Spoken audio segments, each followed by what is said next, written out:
Hello, guys, and welcome to Football Fan 10 UK. So much rushing. I forgot to put my microphone there. So hopefully, guys, I'm not getting any volume here. What's going on? Not hearing. Why is this not working? Oh, technology is a nightmare, guys. How's it going? So we're here for the. This is not working. We're here for the Netherlands v Argentina game. It's on full volume. I'm hearing nothing.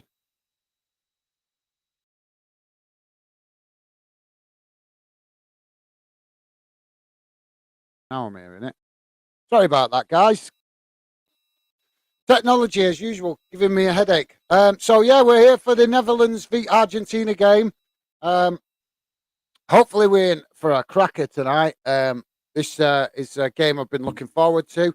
Um, I know the Netherlands will certainly want to attack Argentina, which might force Argentina to play a little bit more of a European style of play in respect of actually us getting an end-to-end game. Let's hope so, guys, because some of the games of in the last 16 rounds, we've got to be honest, guys, they were a bit dull. They were a bit dull, bit predictable. So yeah, guys, should be a good game. If you're just joining us, drop your comments in the chat. Want to hear from you guys as the match progresses. Try and keep you guys up to date with what's going on as best possible. But yeah, also here to hear what you guys have got to say on the World Cup so far. Been an interesting first opening game with Brazil getting knocked out. I did predict that they was overrated, but a lot of fans didn't want to hear it, which was quite interesting. Um, and that's where my football knowledge comes to its fruition because I watch matches and I watch for the tactics. I don't watch for names. I don't watch for players with the big egos and stuff like that. I watch how teams play and judge them off a team based theory rather than just looking at a few top players that they've got and presuming that they're going to achieve success. And unfortunately, a lot of people in the football world do look at it like that. And it doesn't always work out like that, guys. So we're just a minute into the game, and the Netherlands in possession on the far side. So yeah, like I said, guys, hopefully we're in for an absolute cracker today. Sorry for all the fidgeting, just getting myself set. We've got 2 hours of a game, so want to be comfortable off the mark, as you can hope you guys can understand. So yeah, Argentina currently in possession on this near side. Both teams just passing the ball about amongst themselves, just obviously getting a feel for the ball. And obviously, we'll just probe each other's defenses, I should imagine, to just in this early stages. So yeah, like I say, hopefully this will be an absolute cracker of a game, guys. So if you just, like I say, if you're just joining us, please do hit that like button and drop your comments in the chat, guys. Want to hear from you, hear what you've got to say about any of the games so far, and any theories on tonight's game. We Netherlands, Argentina score predictions. Drop them in the chat, guys. Would be great to hear what score predictions you guys have for this one. So Argentina in possession on the far side.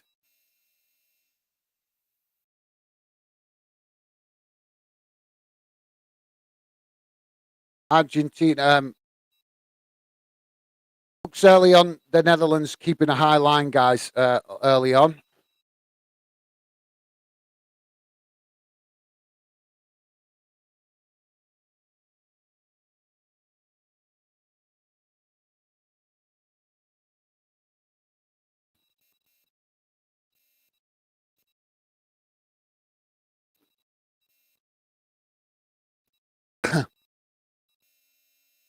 So Netherlands in possession at the back, and they're just, well, like I say, guys, just both teams at the minute, just getting a little bit of possession, passing it around in midfield, from back to front, from midfield to defence.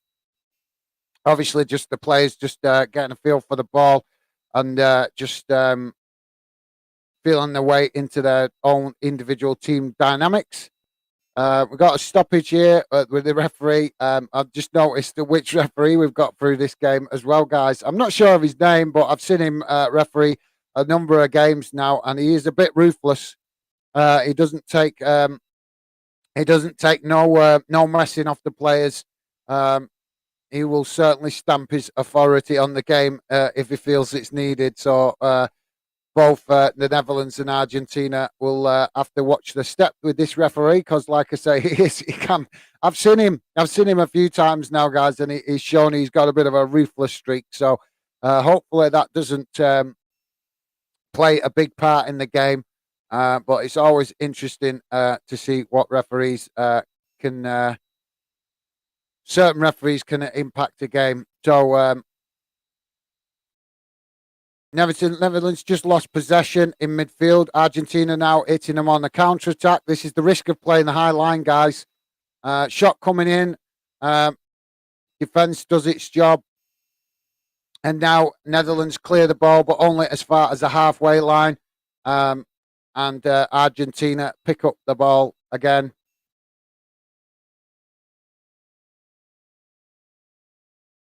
And they now pass it out to the far side. But Netherlands put a tackle in and regain possession. Now they try and hit Argentina on the counter attack, but Argentina quick to put the tackle in, and we've now got a foul, guys. So we've got a stoppage for a foul.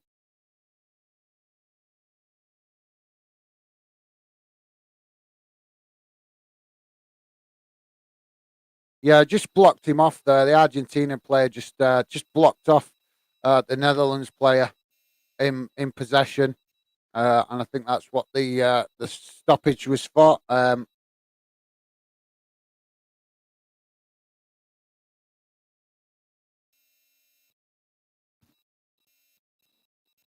So ball's out on this near side for a goal for a throw in. Sorry, to Argentina. Tuna to take the throw in for Argentina.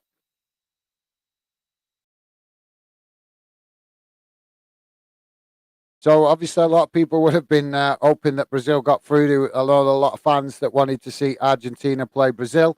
That one's not going to happen now, guys. But like I say, you cannot judge World Cups off players. You cannot just presume that just because a team has got a couple of talented players that automatically means they're going to go through. And I think a lot of people did do that with Brazil. So yeah, that was quite interesting. But I didn't fancy them in respect of. I thought they could do it. I know them. They're a team capable of winning the World Cup. There's no question about that. They have got good players, and if it clicks right, they're more than capable of winning a World Cup. Um, but like I say, guys, it's not down to individuals. Football's a team sport, and I think a lot of fans do forget that sometimes with the way that we hype up big, talented players these days. So Netherlands in possession in just midway inside their own half. Uh, Ball out to this near side, just probing the wing. But now they've passed the ball back and are looking to switch the play to the opposite side. Let's see what's saying in the chat. What are you guys saying in the stat? Stevie Allen, hi guys. How's it going, Stevie? Appreciate you dropping in the chat, mate. Great work you're doing in the background. Always great to have a little bit of chat with you, mate, in the chat. Hope you are doing well. Stevie, do you have a favourite to win? Obviously, a favourite would be England, my own country. I would love England to win. But I'm not deluded. It's all about whether England, do what they need to do with regards to their attitude towards the game. The upcoming game against France tomorrow, it's a tricky one. But I think if England make a fast start, a dominant, a confident start, I think we've got a great chance. But I am concerned because England, when they come up against better opposition, they can start slow sometimes, guys. They can start nervy and stuff like that, and we don't need that. You got to have confidence in yourself. Um, so yeah, but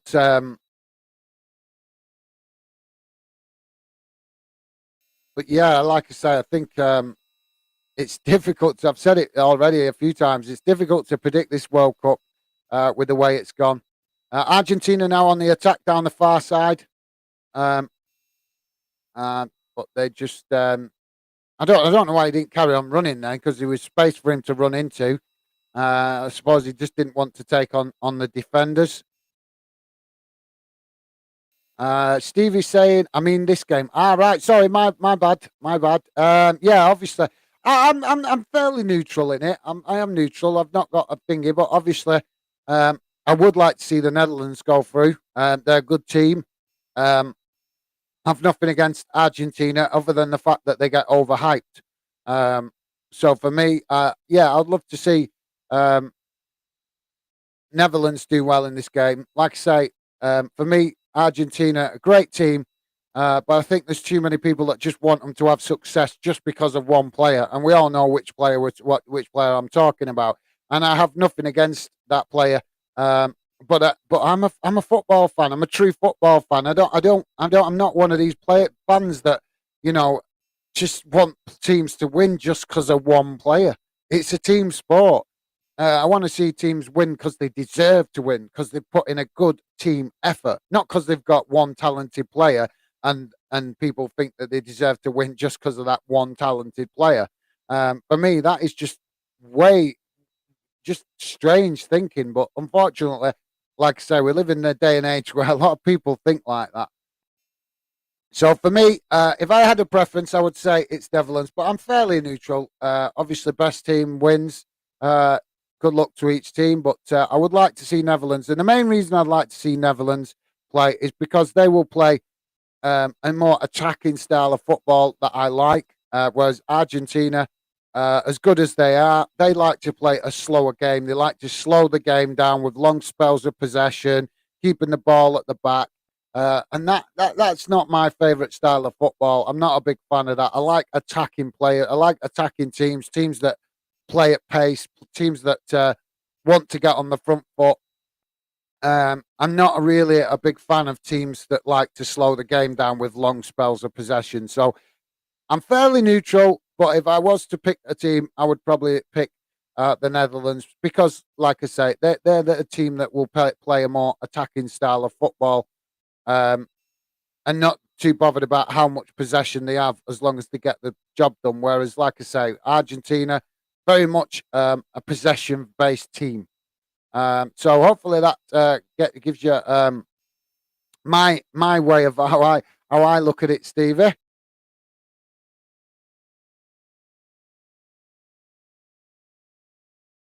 So we just not much happening, guys. 11, just coming up to 12 minutes in. We just had the referee blow the whistle for a free kick for a foul on. I think it was Messi.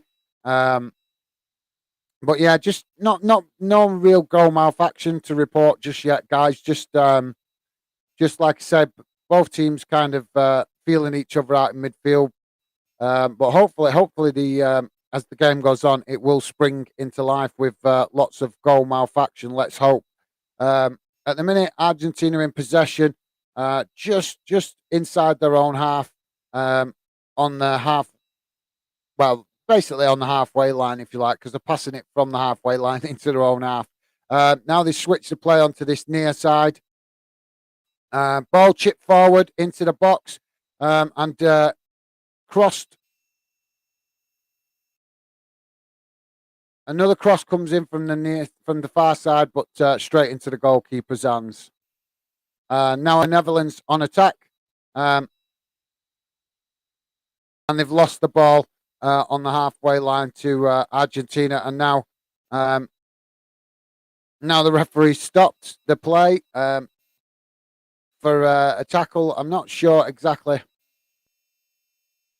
Not sure. Oh, right, sliding tackle. Sorry, guys, I didn't see it great. It was a sliding tackle which studs up. So the referee's having a word with the player that done it. I think he's just giving him a warning.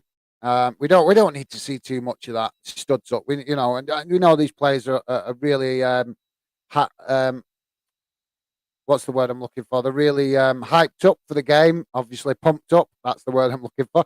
But we don't want to see sliding tackles going in with studs up because that's how players get injured. And let's be honest, guys, there's still a lot of club football to be played this season. So we don't want players risking injuries through daft tackles. Joey, hi Vanden. How's it going, Joey? Appreciate you dropping in, mate. Good to hear from you. Have you got a score prediction for the game, mate? Be great to hear your thoughts with regards to score prediction.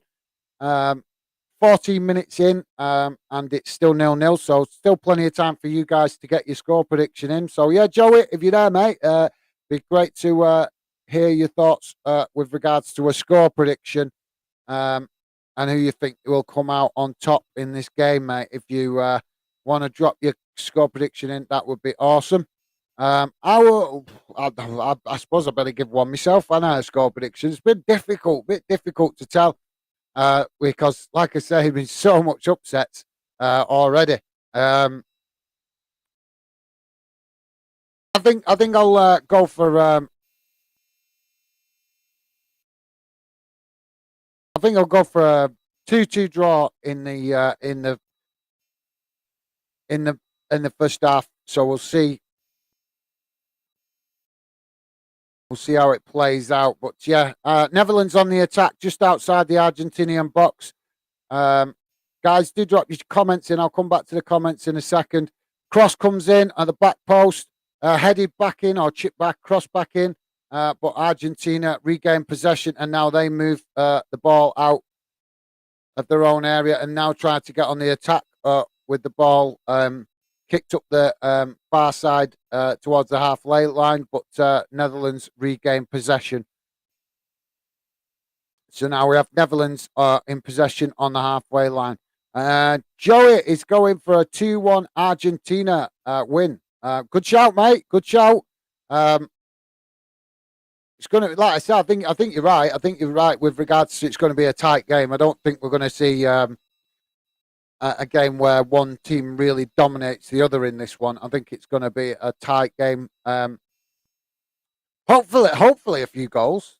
Let's hope there is a few goals, guys. We do want a few goals, make it interesting. But I think you're along the right lines there, mate.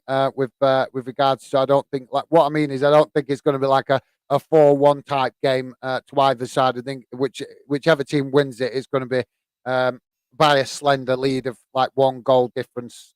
So we might see a 3-2 or a 2-1, as Joey said, something like that. I don't think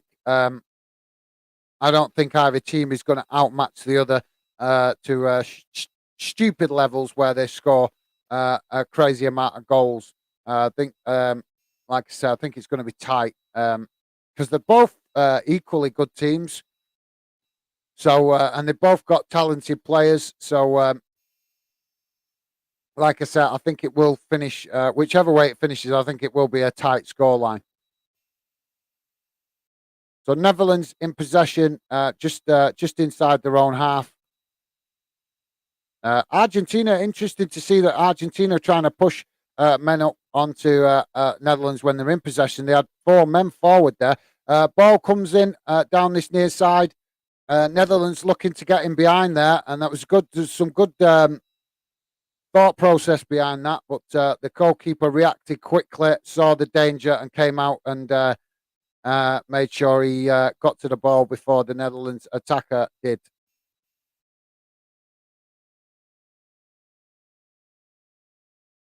So ball's midway inside the Netherlands half. Netherlands in possession.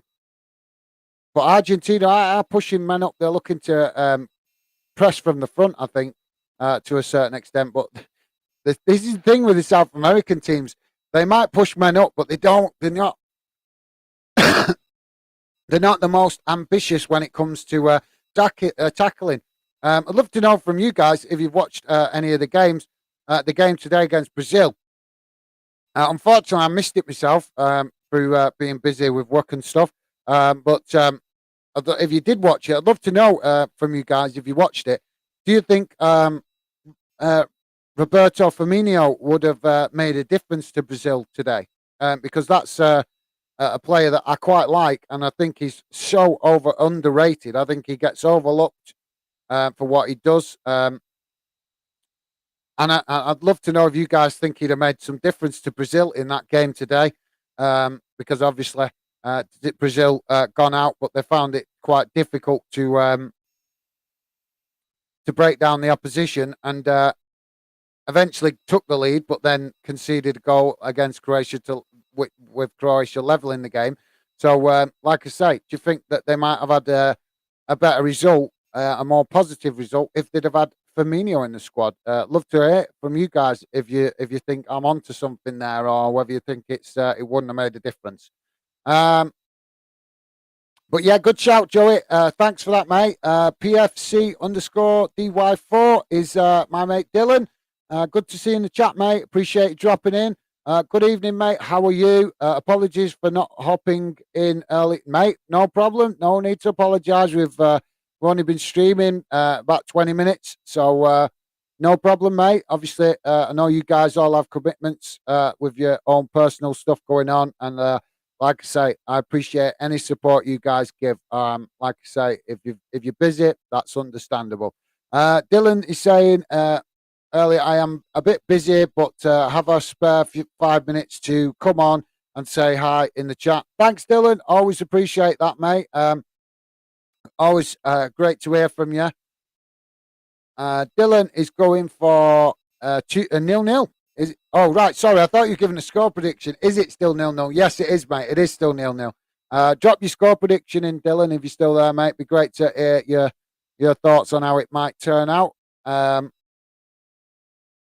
Dylan also saying didn't see the game, but a great result for Croatia. Yeah, it was a good. I didn't see it either, mate, but I wasn't surprised. Like I said, I think a lot of people overhype teams just based on the fact that they've got a few talented players, and they think that that's the difference. But as I have stressed a number of times to fans, I watch games tactically. I watch games on team dynamics. If the team is playing well, then you've got a chance of getting results. A lot of people just judge a team based on a few individuals, and then think that just because they've got them talented individuals, that's going to get them the results they need to win the competition. And I remember the other day I was actually debating with a Wolverhampton fan who thought that Brazil looked amazing against South Korea. Sorry. And thought that they was just going to walk the tournament. And I told him, Korea, in my opinion, South Korea made Brazil look good. Brazil are a great team. We all know that. But like I say, for me, Korea made an opportunity for Argentina there. Messi taking a shot, but it's way over the bar, high and wide.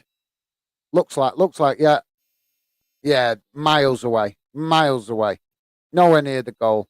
But obviously, I like his thinking to try and open up the defense. But yeah, as I was saying, guys, a lot of fans do rate teams like Brazil just based on the fact they've got a few talented players, and presume that just means they're going to walk the competition, and it doesn't work like that.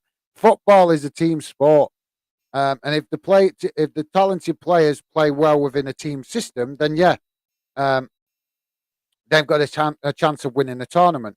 And we know that individual players can be the difference in a one-off game.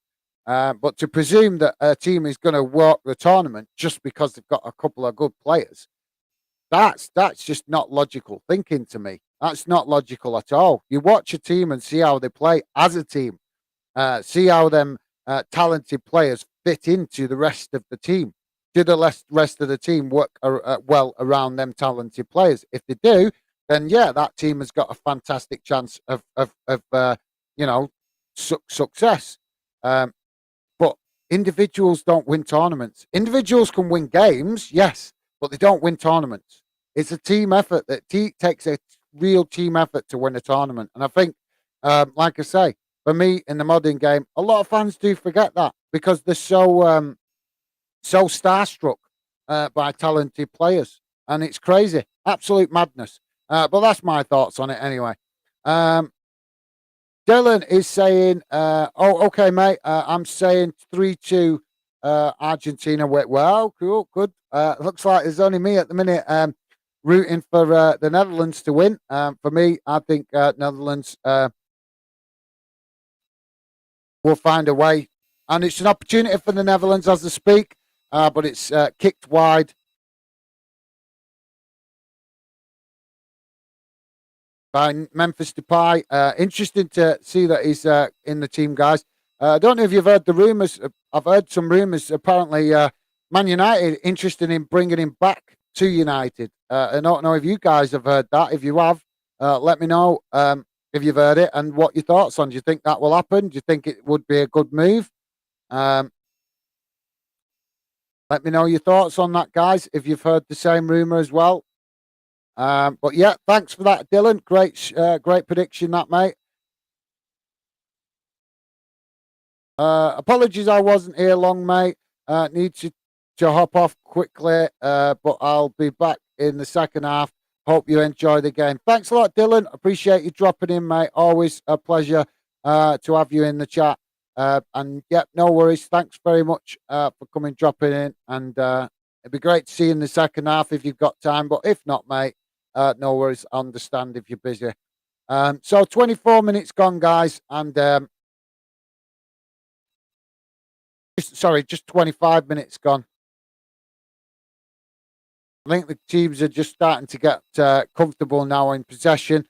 So hopefully we're going to see a bit more goalmouth action as the game progresses. Argentina in possession, just midway inside the Netherlands half, and it's gone out for a throw-in.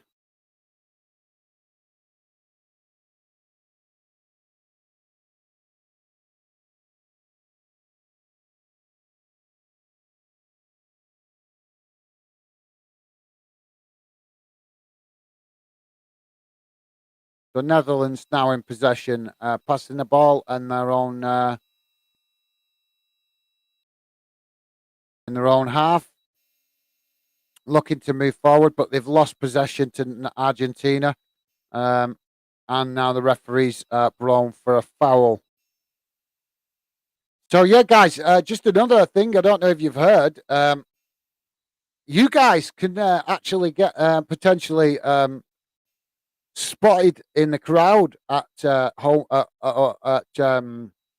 World Cup games. If you've ever, I'm not sure how many guys might have actually had the opportunity to go to a World Cup, but I was reading yesterday that fans in the crowd at World Cup games, and apparently it started happening in recent years. I've only just heard about it myself, but fans in the crowd of World Cup games are now getting spotted for potentially how they look, their passion, things like that. And they could get basically potential job offers through it. So I don't know if you guys have heard that. Apparently there was, I forget what country it was now, but there was a female fan in the crowd in one of the games the other day, and apparently she was spotted by a media company or something like that, or some kind of company anyway that spotted her in the crowd, and they've offered her a modelling contract. So just letting you guys know, if you get opportunity to go to a World Cup in the future, try and grab it with both hands, because you never know. You might go out to a World Cup to support your nation and potentially come back with a new career. So I don't know what you make of that, guys, but that's interesting, and I think that's awesome, to be honest, because we all see that the players get a lot of hype and a lot of attention. But yeah, if fans can potentially get noticed for their whatever it is, good looks, passion, whatever it is they're doing in the crowd that catches the eye, if that means that they can get potentially better job opportunities in their future, then I think that's awesome. I think that's really good. So yeah, bear that in mind, guys. In the future, if you get the opportunity to potentially go to a World Cup, it could result in you getting a job offer in a potential, career that you might look to that you might have never thought you could have got into. So I thought I'd just share that with you guys. Let me know what you think of that one. Joey is saying, "Are you doing something on England?" Yes, mate. Yes, I will be doing. Yeah, I will be doing something for England tomorrow. I'm not sure to do match watch along or post match reaction. Yeah, just been so busy with work commitments, and my missus has been busy as well with her work commitments. So it's I'm trying to obviously grab every opportunity as and when I can. But yeah, we'll be on tomorrow doing something, Joey. So or um, hopefully it'll be a good stream, whichever I pick. But yeah, like I said, I need to mix it up a bit, obviously, but just trying to grab the opportunity at the minute. Obviously, Fandom being a new project, trying to grab the opportunity to help more fans learn about us being here, existing. So that's why I kind of trying to do as much around the World Cup as possible at the minute. But yeah, obviously, always the main focus is the UK nations whenever we do international football, because as the title suggests, we're Football Fandom UK, so we'd always look to get behind this and support any of the UK nations that are involved in international football. So yeah, but yeah, like I was trying to say, mate, I think as I progress and as I do more of this stuff, I think I'll start to get a feel for what you guys like, whether you prefer, when it comes to obviously home nations, whether you prefer match watch alongs or whether you prefer post match reaction stuff. I got to learn that. I got to learn that, and I suppose I'm only going to learn that with doing more live streams and getting to know you guys as friends, hopefully as well as football fans, and learn what you guys prefer me to be doing. Because, like I say, Fandom is very much about involving you guys as fans, um, which is, like I say, and just want to point out also, guys, while I remember, if any of you guys are ever interested to come on the channel, are we? Oh, no, please, no. Just bear me a second. I'll come back to that in a minute. Are we being serious? This is what I mean. I said it earlier in the game. This referee won't hesitate to show his authority. And now and look at the dirty look. What is his problem, man? This is a referee on a power trip, and he's just walked over to the technical area and he's given a yellow card to one of the managers. This winds me up, guys. Why don't referees concentrate on what is going on in the pitch instead of worrying about what's going on off the pitch? If I was a coach and a referee come over to me giving me a yellow card, I'm sorry, but I don't think I'd react very well at all. I'd be like, get the red out, bring it on, get the red out. Honest, it's absolutely pathetic that we are seeing these referees on the power trip. We want to see passion and emotion from coaches on the touchline. So why are FIFA and UEFA feeling it necessary to suppress free speech and people showing emotion on the touchline? It's an absolute disgrace. An absolute disgrace. And I don't care whether other YouTubers don't call them out. I will call them out. I will call out FIFA and I will call out UEFA and I will call out the FA because it's a suppression of freedom of expression. It's also a suppression of freedom of speech, not allowing managers to show emotion and passion on the touchline. It's an absolute disgrace. And we've just seen it yet again. And I had a funny feeling, guys. I said it at the game. This referee is ruthless and will not hesitate to, stamp his authority on the game. He's a power trip referee, and he's just spoiled. He's just made. This is what spoils the tournament for me. He should not have referees having that kind of power. It's an absolute joke. Argentina on the attack now down the far side, just on the edge of the box of Netherlands, and the shot comes in, saved by the keeper. But yeah, guys, let me know your thoughts on that, because for me, like I said, I'm fed up with it. I'm fed up with it. And as Fandom grows, we're going to challenge it. We're going to challenge it. As Fandom grows, and we get more fans, and we grow the Fandom community, I'm going to challenge it. I'm going to ring up the FA. I'm going to ring up UEFA in the future, and I'm going to challenge them over it, because for me, it is a suppression of freedom of expression and freedom of speech. If the guy is punching somebody on the touchline, then fair enough. Do you know what I mean? Go over and do something about it. But if he's just showing passion on the touchline and he gets a yellow card for that, it's an absolute joke. It really is. Yeah, for me, like I said, I'd love to know your thoughts on it, guys. I'm not impressed at all these referees booking coaches on the touchline. It's just not necessary. Absolutely not necessary. There's enough going on the pitch, guys, for a referee. Referee should be standing there and concentrate on what's on the pitch. What do we have a fourth official for? The fourth official stood there managing the coaches. What's he stood there doing? What, he's just basically, you know, he's like Gestapo just standing on the touchline to let the referee know when he thinks that a manager's stepping out of line. It's an absolute joke. Argentina on the attack now, and they cut through the back line and they've scored, guys. They opened up the Netherlands defence there quite easily. I think the problem there was the Netherlands basically caught standing still in the back line. Their back line was compressed. There were not enough space, not enough men, not enough of their defensive players reacting to it. And Argentina have just cut right through them and slotted it in past the keeper. And I think with that goal, guys, the Netherlands have got their own. They've caused their own downfall.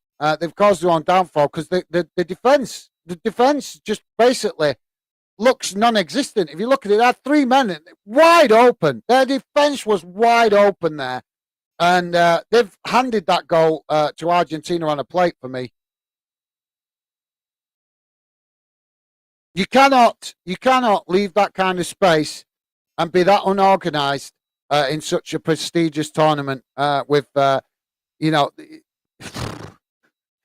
that's shocking, to be fair, guys. Absolutely shocking. The Netherlands defence was a bit of a shambles there, to be fair. But Argentina take the lead.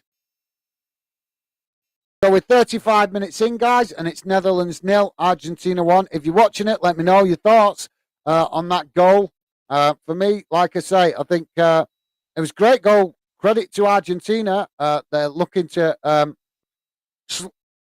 play the ball slickly in and around the area of the Netherlands, and the Netherlands just got caught wide open. And this is the danger when you're playing a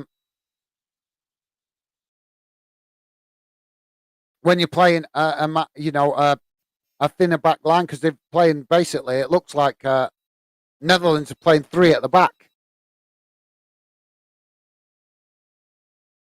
So work for Van Gaal to do there, guys. We're not going to see him get a yellow card off the ref, are we? He's a pencil pusher. He likes to sit on the bench, with his notebook.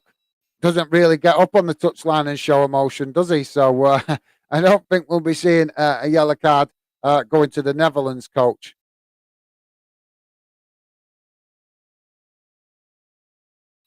So we goal kick now for Argentina, I think. Sorry, guys, it's hard for me to tell you exactly when the camera keeps panning round to the fans. But yeah, long ball up the field from the Argentinian goalkeeper.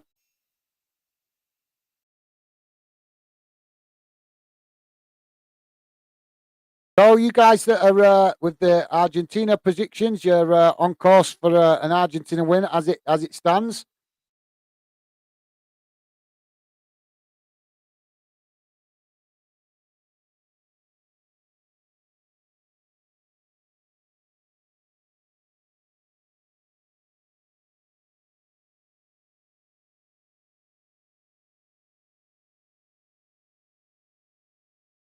We're just having a stoppage at the minute, guys, for a player.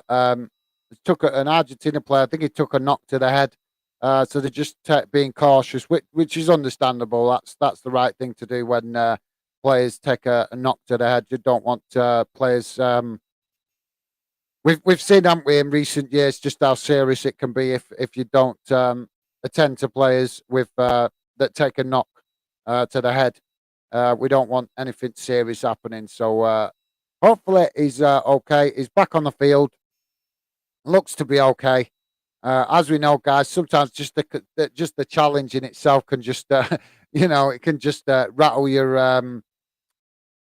ancestors, so to speak, to the point where you just need a few minutes to compose yourself, don't you?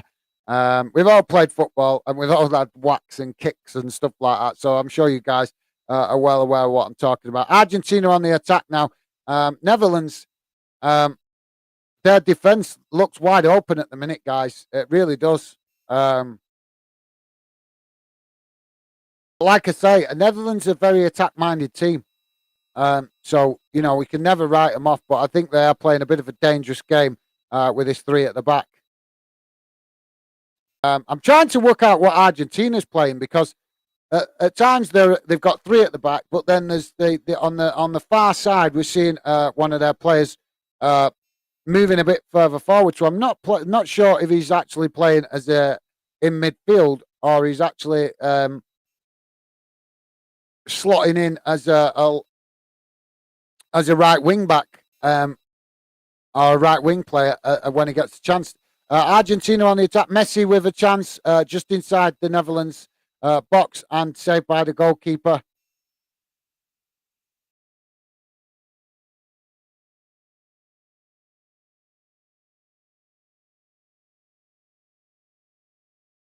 Guys, if you're just joining us, please do drop your comments in. It'd be great to hear from you guys. And please do hit that like button. Any support you guys give is always really appreciated, especially considering we are a newish channel, and there is a lot of more established channels on YouTube, football channels.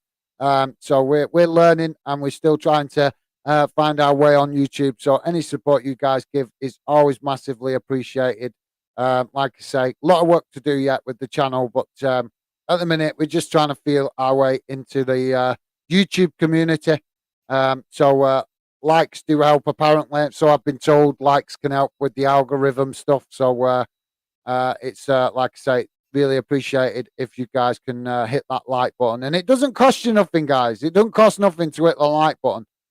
You might not think that I'm great at what I'm doing right now, but like I say, I'm learning. And I've got some amazing, well, I think they're amazing anyway. I've got some great ideas for the future of the channel. But like I say, at the minute, we're just trying to get the channel up and running and established and a bit better known. But like I say, some great ideas, hopefully, for the future. I hope you guys think the great ideas in the future. I don't want to blow my own trumpet yet.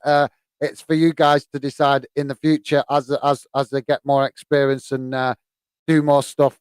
Whether you think the ideas I come up with in the future will be great ideas, but like I say, for now, at the minute, we're just trying to keep it simple and just do what we can to let fans learn about the channel. So we have another goal kick, guys. 41 minutes gone, so we're just gonna coming up to just coming towards the halfway mark of the game. Long ball up the field from the Argentina goalkeeper, and it's ended up going that long that it's gone straight to the Netherlands goalkeeper. So Netherlands now in possession, playing out from the back. This is the problem when you play out for the back. You're leaving yourself not much room for error if you get pressed high up the field. And like I said, guys, Argentina definitely. I'm shocked to be seeing it, to be honest, guys. Argentina, pressing from the front.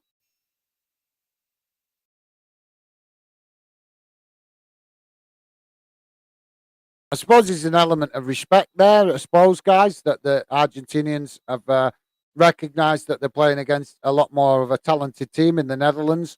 So therefore, that they're going to have to do defending, and like I say, they seem to be defending from the front.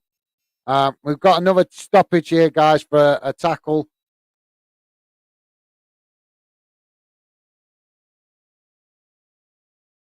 This referee is ruthless. He doesn't hesitate to dish out these cards. So we've got Duran Timber for the Netherlands has been booked.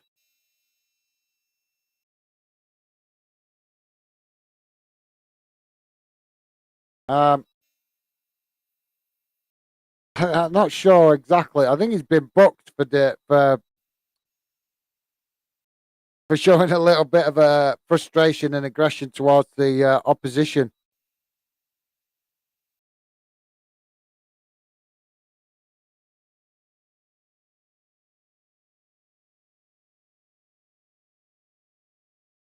Yeah, that looked like a bit of a tough challenge there, guys.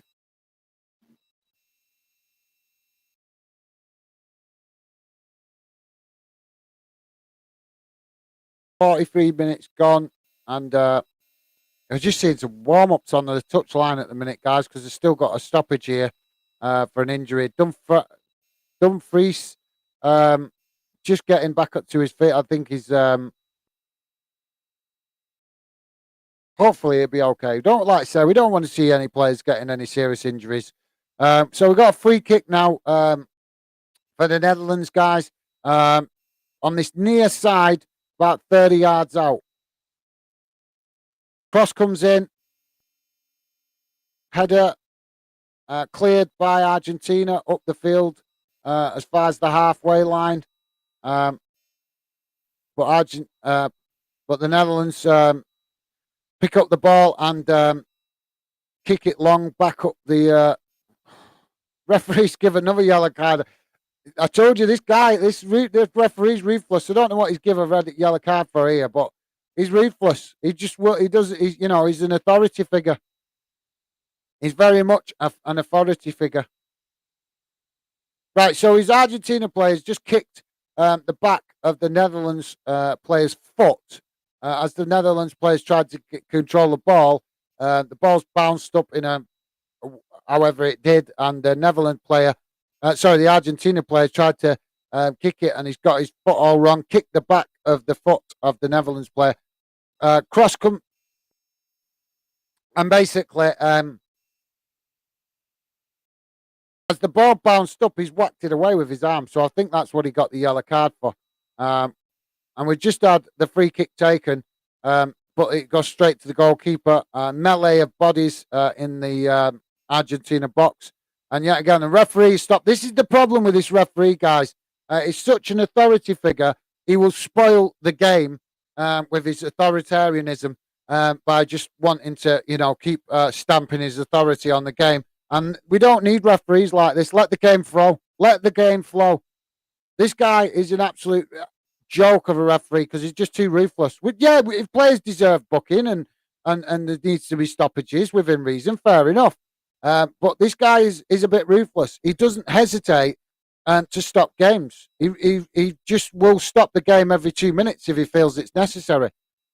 Because, like I say, watch a few games with this referee, guys, and you'll see what I mean.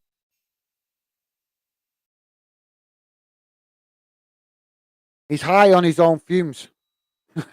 You get my meaning. Netherlands on the attack down this near side, but under pressure from Argentina, and they lose the ball again to Argentina, but they manage to win the challenge, and they're all looking. See, this is the problem when you've got this kind of authoritarian figure in as the referee. The players stop playing, even if the whistle hasn't gone, because they're looking to the referee, expecting him to react. And he's now reacted to the second challenge and dished out yet another card. So we've had, in the space of 10 minutes, we've had 4 yellow cards dished out by this referee. Now, do you understand where I'm coming from about with regards to authoritarian figure? He's an absolute joke, this referee. I have no time for him. I've seen him manage. I'm sure it's Champions League. I've seen him managing in, and he's like I say, he's high on his own fumes. He really is. Guys, please do drop your comments in the chat. We're just a couple of minutes from our time, so we'll come to your comments in a minute or so. Like I say, just trying to see the last couple of minutes out. Netherlands just had an attack, long ball up the field, headed on by the Netherlands attacker, but it's just gone straight into the Argentina goalkeeper's hands. And he's kicked the ball long up the field. I don't know why he's kicking the ball long up the field, the Argentina player, the goalkeeper, because every time he's kicking the ball long up the field, it seems to be like it's an Argentina tactic, which is fair enough. But the Netherlands are having a lot of possession. They're regaining possession from a lot of his long balls up the field. which is strange because I always considered Argentina to be a team um, that like to play out from the back. I know that they do that. I'm sure they did that in the other game the other day. Um, so for me, like I say, bit of a unusual tactic from Argentina. Not one I expected them to use with the long ball up the field from the goalkeeper. Netherlands now in possession, but they've kicked it out for a throw in on this near side, just on the halfway line. All right, was the throw-in's been given to the Netherlands, but I thought actually it was the Netherlands that kicked it out. But looks like it's been deemed that the Argentinians kicked it out.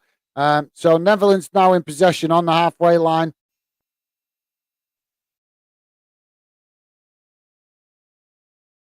And they lose it just inside the Argentinian half. But they've regained possession again.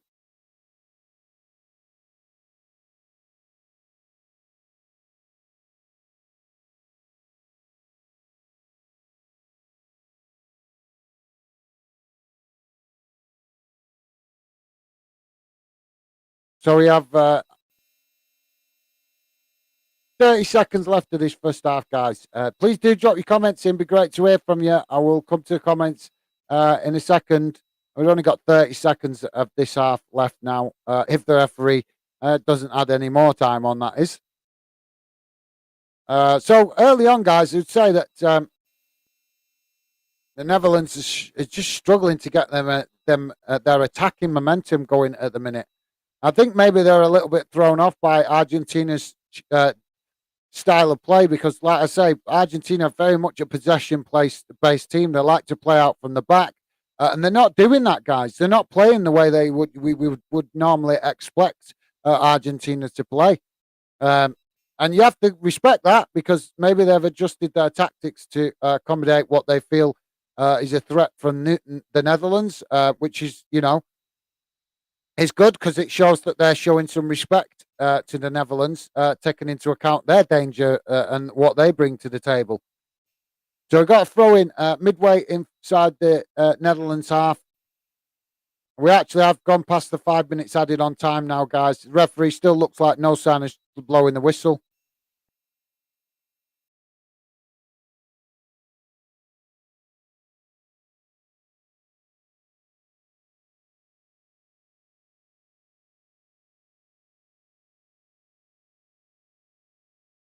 And there goes the halftime whistle, guys. So yeah, like I say, guys, for me, that was a bit of a different first half than I expected. Lionel Messi just walking over to the referee, having a word with him. Obviously, I'm not sure what that's about, but obviously he's got some grievance. Why would he go straight to the referee when the first half whistle goes? So yeah, interesting first half, guys. Different tactics than I expected from Argentina. Still a debate going on with the referee and Messi. So that would, I'm sure there'd be a lot of players that would be like to be a fly buzzing around that stadium now so they could hear what was being said. So yeah, like I say, guys, half time. It's Argentina 1, Netherlands 0, and Argentina do look the better of the two teams going forward at the minute. You can't write the Netherlands off. They're a good team. They are a good team, and I'm sure that they'll try and come up with some sort of plan in the second half to counterbalance Argentina. But yeah, be interesting to see how the both teams approach this second half. Microphone. So yeah, let's see what you guys are saying in the chat, guys. If you're just joining us, let us know your thoughts on the game. Drop your comments in the chat. Be great to hear from you, and please do hit that like button. Be much appreciated. Hello, Lionel Thompson. How's it going, mate? Great to see you dropping in. I'll be speaking to you soon, anyway, mate. But yeah, absolutely appreciate you dropping in, mate. Always great to see you. Lionel saying hello, guys. Great seeing you on another live England. Hello, guys. Great seeing you on another live England v France live tomorrow. Well, yeah, I've not set up a stream for tomorrow yet, mate. I've just been really busy. I've actually been trying to do a pre-match video in preparation, but just with working and stuff like that, it's been really difficult to get the edit, and I'm going to try and finish it off when I finish this stream. But yeah, I will be doing some a stream tomorrow. I'm just not sure whether to do a live what match watch along or post match reaction show. I'll decide later. But yeah, we will be definitely doing something for England tomorrow, mate. Hopefully, I hope you are all right, mate. Good to hear from you, and yeah, let us know your thoughts on this game if you've been watching it and any of the other World Cup games. I want to hear from you guys. Let us know your thoughts. Drop your comments in the chat. That's what we're here for. That's why the channel is called Football Fandom UK, because it's about you guys. We're here trying to build a channel for you guys to get involved in. We can only do that if you make the effort to get involved. So let us know your thoughts on the chat in the chat. It'd be great to hear from you. If you're just joining us, like I say, it's half time. It's Netherlands 0, Argentina 1. The Netherlands look a bit vulnerable at the back in the first half. They're playing three at the back, and Argentina playing a different way than we normally used to seeing them. We normally used to seeing them playing with a lot of ball possession and playing out from the back. But a lot of this first half, the goalkeeper's been kicking it long up the field, which is very unusual to see that with Argentina, because I've never seen them play like that before. But they're kicking it long, and like I say, it is evident that you can see that they don't usually play like that. And the reason it's evident is because when he's kicking it long, it's obviously a strategy, a tactic. But Netherlands are picking up the ball a lot when they do kick it. When the Argentinian goalkeeper is kicking it long, Netherlands are picking up the ball a lot in their own half. But the Netherlands are failing to do anything with it. They're failing to capitalise on it and get the ball back up the other end of the field and create their own chances. It's a bit of a strange game the way it's gone so far, guys. Because, like I say, it seems to be that you'd expect it to be Argentina that are playing out from the back, and it's actually been the Netherlands that have been more playing out from the back. So, in that respect, like I say, it is a bit of an unusual game. Because it's kind of tactics reversed how we would expect these two teams to play. Obviously, like I say, Argentina do a lot of the time do play their football playing out from the back. That's the way they like to play. It's their style of play. But like I say, they've clearly done their homework on the Netherlands. Maybe they've decided that tactic won't work very well for them. And they're kicking the ball long, and it means work to do for the Netherlands. They're going to have to adjust to that. They're going to have to rethink their strategy because maybe that is why they're struggling to get forward and get opportunities on the ball because Argentina are playing a different way to how they was expecting. So yeah, let me know your thoughts if you're watching the game. Let me know your thoughts. Have you noticed that? Do you think it's a key part of the game? Because for me, it is very much a key part of the game in respect of a very unusual tactic that we just don't normally see from Argentina, guys. Particularly if you've ever seen them watched them play in regular tournaments, that like I say, they do like to be a possession based team. But in this game, they're not too fussed about that. They're showing they're not too fussed. They're prepared to let the Netherlands have possession, which is like I say, it's just it's a bit unfamiliar to us. Is the word I'm looking for with regards to Argentina. We don't had as many goal scoring opportunities as we might have thought. Argentina had a couple. Obviously, the one where they scored the goal, they cut the Netherlands wide open at the back.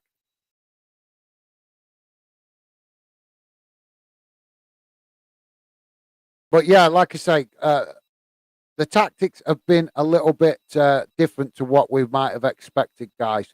But if you've noticed anything in the game that you think's different or whatever, or a key tactic for either team, let me know. Drop your comments in the chat. It would be great to hear your thoughts and how you think this game is going, and also your thoughts on Argentina as different style of different approach than we would have expected.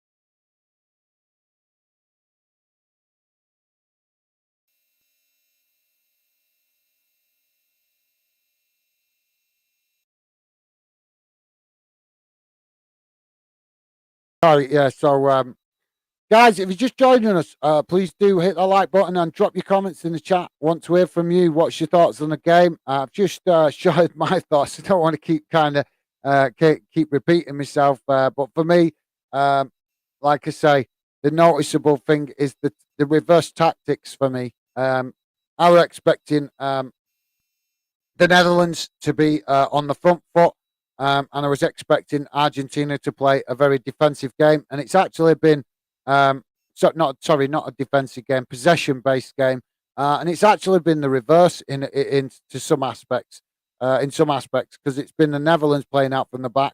Uh,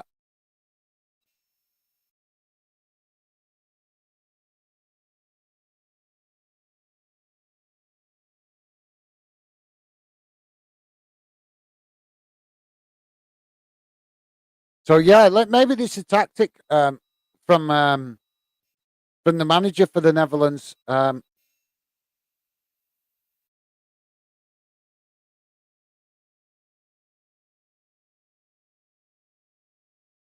So yeah, like I say, guys, drop your comments in and let us know your thoughts. Sorry, I was just distracted then with watching the highlights. So yeah, we've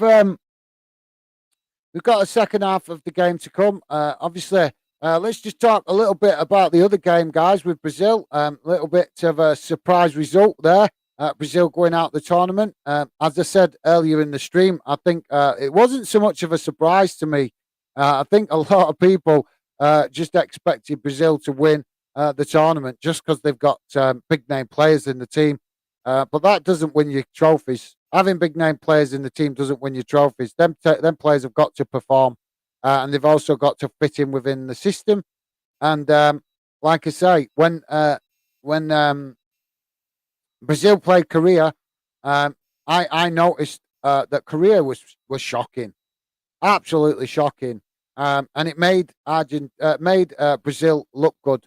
Now we all know that Brazil are a good team. We all know that. Anybody that's nobody can argue that. But the question is, did that result lull Brazil into their a bit of a false sense of security, so to speak, in respect of they were thinking that maybe they were a bit overconfident going into the game against Croatia because they had such a positive result against Korea. Be interesting to know if you guys think that there's some theory in that, if it's a good point to it.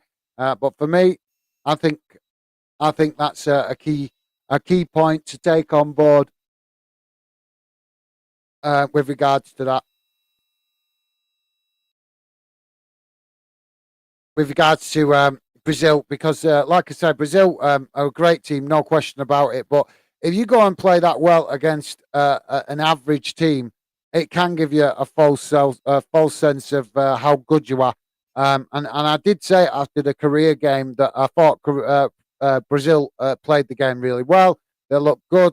You could see the skill on board they had. You could see the talent they had. But South Korea played really badly in that game, especially defensively. Um, so when you're playing against the team that have got a really poor defense, like Korea had, then it kind of gives you, you know, gives you an idea that they might have, like I say, thought that they were better than what they are, and that give them made them a bit overconfident. Is the word I'm looking for. So yeah, but let me know. Do you agree, guys? Do you agree? Do you disagree? Love to hear from you.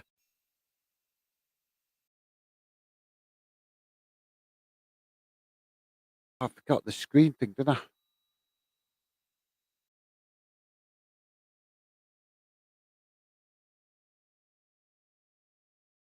So tomorrow, sorry guys, big game tomorrow. Obviously England taking on France, and that's going to be a massive game, guys.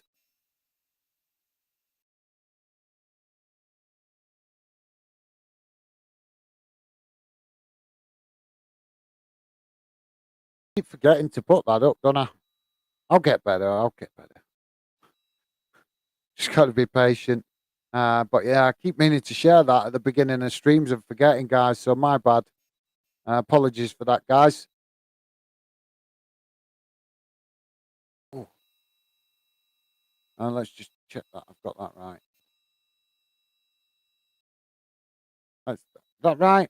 Yeah, that's better. So yeah, let's see what you guys are saying in the chat. Oh, the microphone's really bugging me how it keeps riding up. Feels like it's getting right in my bloody face, or too much in my face.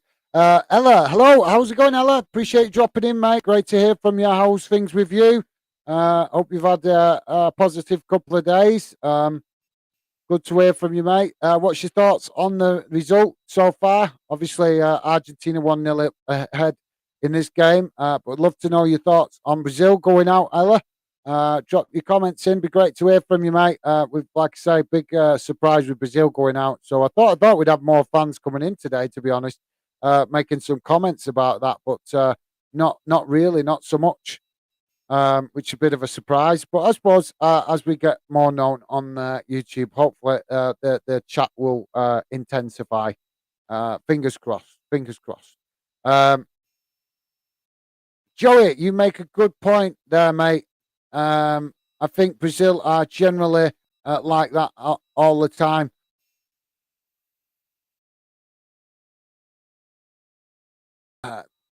Thanks, mate. Sorry, I'm trying to think. What did I say that you mean? What you're referring to?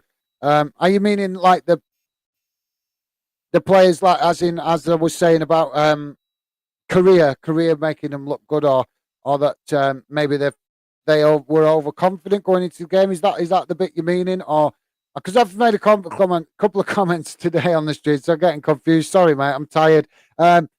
I'm presuming you're meaning that about what I was saying about that. That maybe Brazil were a bit overconfident going into the Croatia game after their positive result against Korea. But yeah, for me, like I said, I think it's that, but also an element of I think a lot of people overhype Brazil and even Argentina as well suffer from the same thing with just the fact they got a couple of big name players in the team. So automatically, fans just think that they're just going to walk the competition. Well, it doesn't work like that. One player can make a difference in a game, no question. But one player doesn't win a game. It's a team that wins the game. It's a team that wins the tournament. The reason you want them talented players in because they can be the difference between drawing and losing, or losing and drawing. So yeah. But like I say, are you being serious? I've only just added that.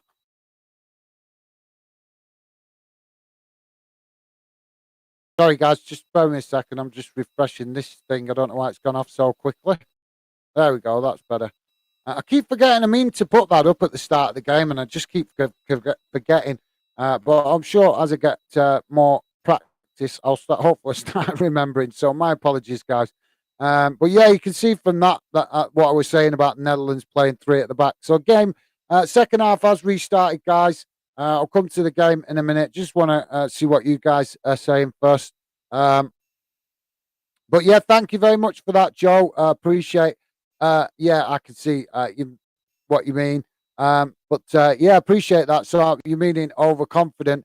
Ella is saying, I was surprised about Brazil after the Korea game. I genuinely thought they were going to go on and win the tournament. Yeah, well, I think a lot of fans did, Ella. Like I said earlier in the stream, I was debating with a Wolves fan on social media a couple of days ago, who was banging on about how great Brazil were and this, that, and the other, and they're awesome and they play sexy football and they look like world beaters and they're the best team so far and they've looked the most impressive. But it's easy to look impressive when you play a bang average team. And that is what the reality is, guys, that Brazil played a bang average team in South Korea, and that gave them the confidence, that gave them a lot of confidence. And maybe they went into the Croatia game overconfident because of that. That's what I think. That's my philosophy. Because, like I say, when you've got everybody, and it probably didn't help that the team also had everybody around them telling them how great they were. So they went into the Croatia game thinking they were more superior than Croatia, and it's cost them. It's cost them, and that's their own downfall, really, if we're honest, guys. Because Croatia, uh, excuse me, Croatia have played really well in a number of tournaments, previous tournaments. So they've just got to do the due diligence, the research to know that Croatia are not going to be a pushover like Korea. And like I say, maybe that's what cost them. Like I said, that's my thinking anyway, guys. But let me know if you think differently. I'd love to hear from you. But thank you very much for that, Ella. Appreciate you sharing your opinion on that. I think, like I said, it's a good viewpoint, but I think that's a lot of, like I said, I think a lot of people had that same similar viewpoint that they just saw that Korea, that Brazil had played so well against Korea that they thought that Brazil were just going to go and walk the rest of the tournament. It don't work like that. And for me, like I say, Korea, are they even an average team? That's the question you've got to ask. I suppose they are an average team. You've got to give them some credit. They managed to make it to the last 16, so they've got something about them. But when it comes to, really talented teams, they're not. They're shown their lack of quality once they've actually come up against a decent team, because Brazil opened them up in that first half at will. Um, so, yeah. But thank you very much for that, El. I appreciate you sharing your thoughts on that, mate. Joey, overconfidence. Yeah. Thanks, mate. Yep. Like I said, I thought that's what you was meaning. I just wasn't sure because, as I say, I'd also been banging on it earlier in the stream about fans who thought that teams were going to win, like Brazil, just because they've got the likes of Neymar in the team. So I wasn't sure if you was meaning that or the fact that I was talking about the confidence thing. But yeah, thanks for clearing that up, Joey. Much appreciated, mate. Like I say, if any of you guys got your own opinion, please do share them in the chat. Want to hear from you. So, guys, second half is underway. We're just 3 minutes in, 48 minutes gone, and it's still 1-0 Argentina.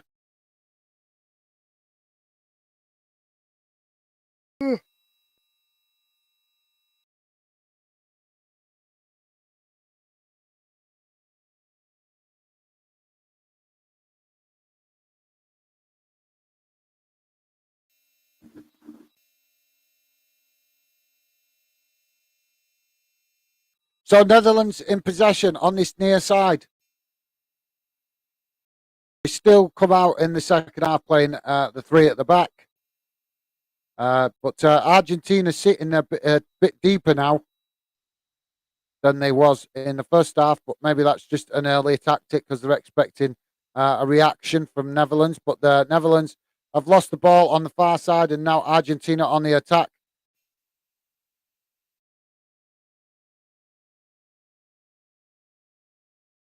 So Argentina's wing player there, just running down the wing and in a bit of a tussle with the Netherlands player, and the Argentina player stopped playing there, stopped running, expecting to be given a foul, and he wasn't given a foul, which is madness. Wait till the referee blows before you stop for a foul.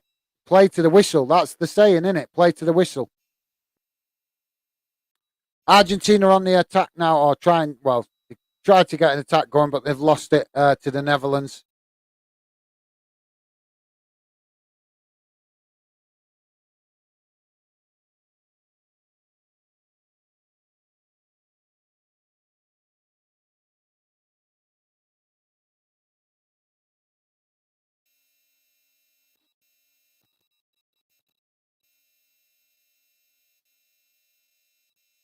Argentina on the attack now, but they trying to break into the box there with getting in behind the Netherlands, but the goalkeeper saw the danger and was quick to the ball to gather it.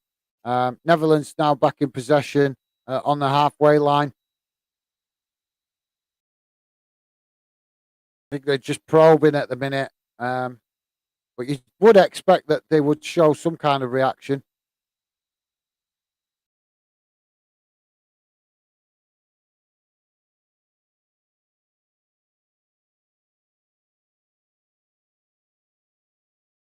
Um,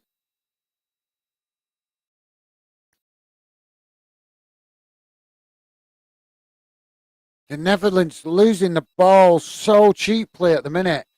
Argentina on the attack now after just stealing the ball. The shocking how easy the Netherlands have been losing the ball sometimes in this game, guys.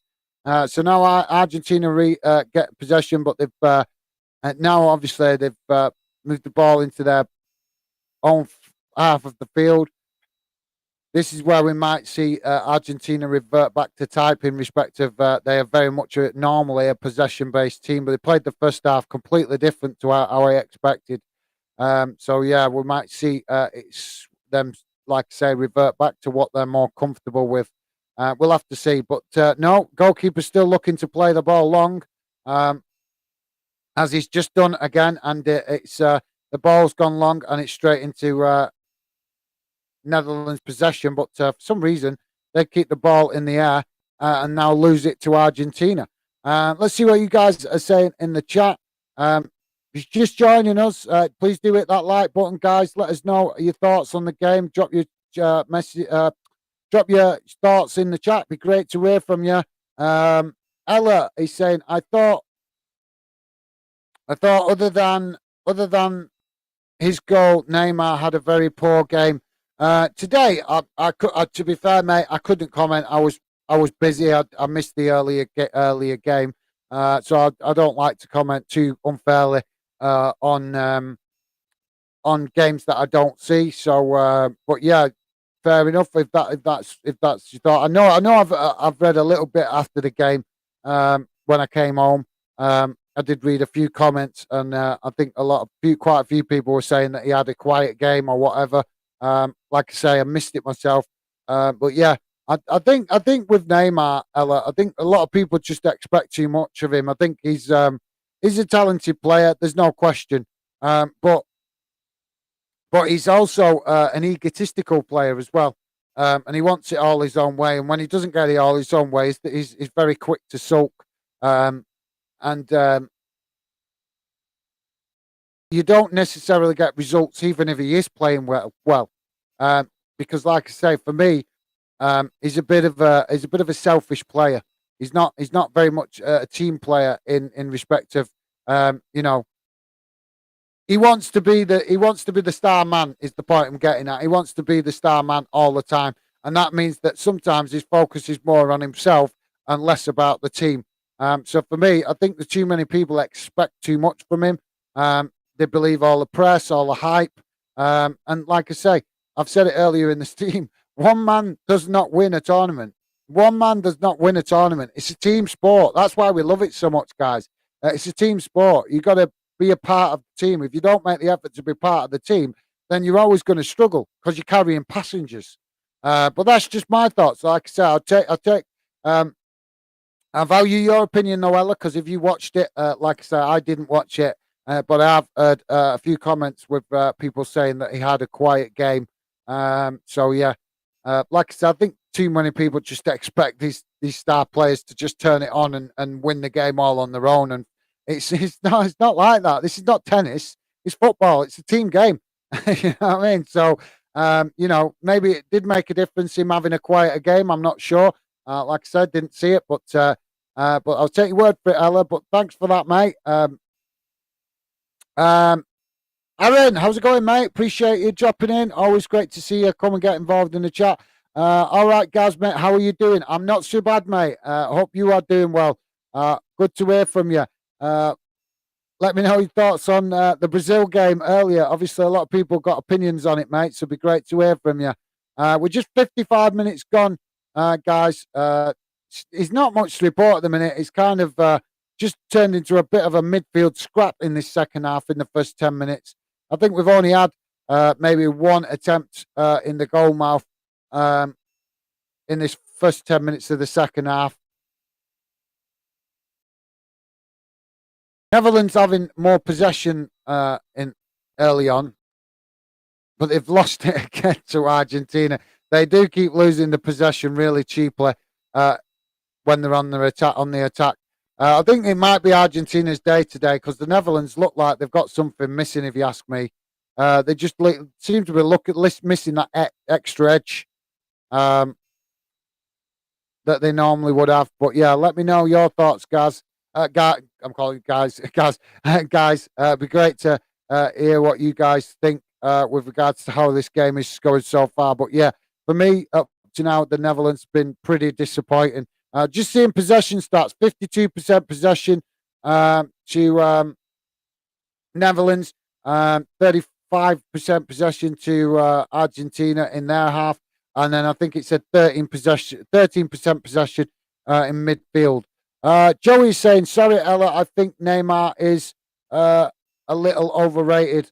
Yeah, I have. Joey, well said, mate. I have to agree with that. I do. He's definitely not a player I'm a big fan of. I don't like his cheating antics and stuff like that.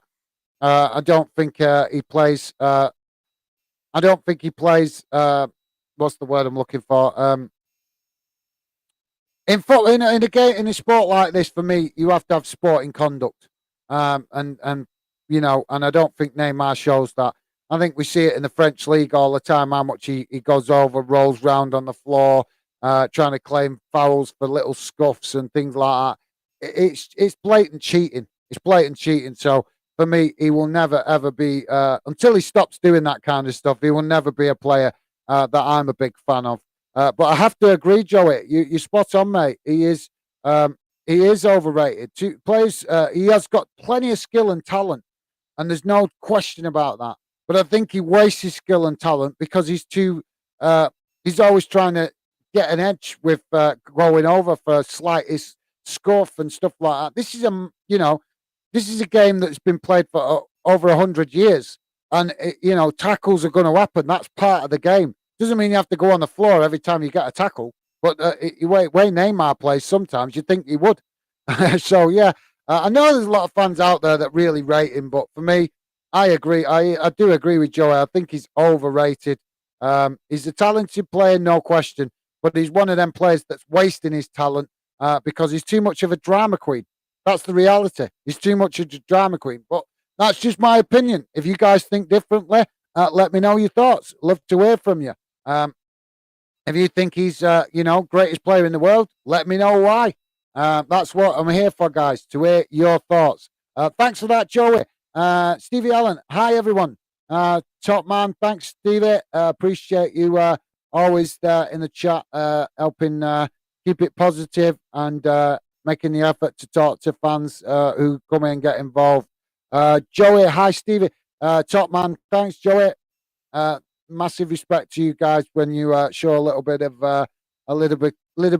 consideration to Stevie, who's quietly working away in the background, making sure do the best to keep the chat clean and respectful for you guys to enjoy.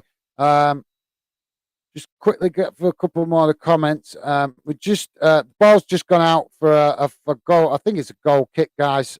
So we'll come back to the game in a minute. Ella is saying, Joey, I can't say I watched much of him, to be honest, as I don't watch many French league games. But from that I've seen,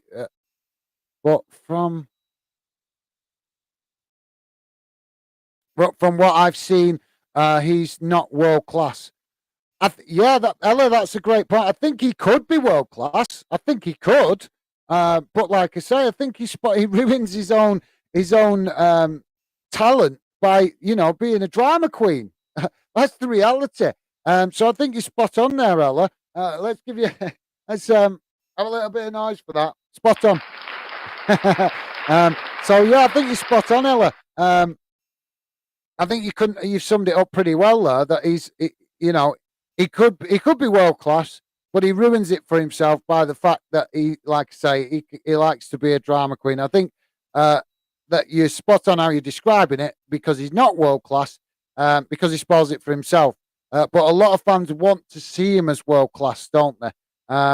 They want to ignore the bad side of his game and just see him as a world class player because of. We see the skill he's got. He has got that talent. He has got it, but he wastes it because, like I say, he always wants to play his little sulky games and rolling over and this, that, and the other that gets him the wrong kind of headlines, and it distracts from the talent that he has as well.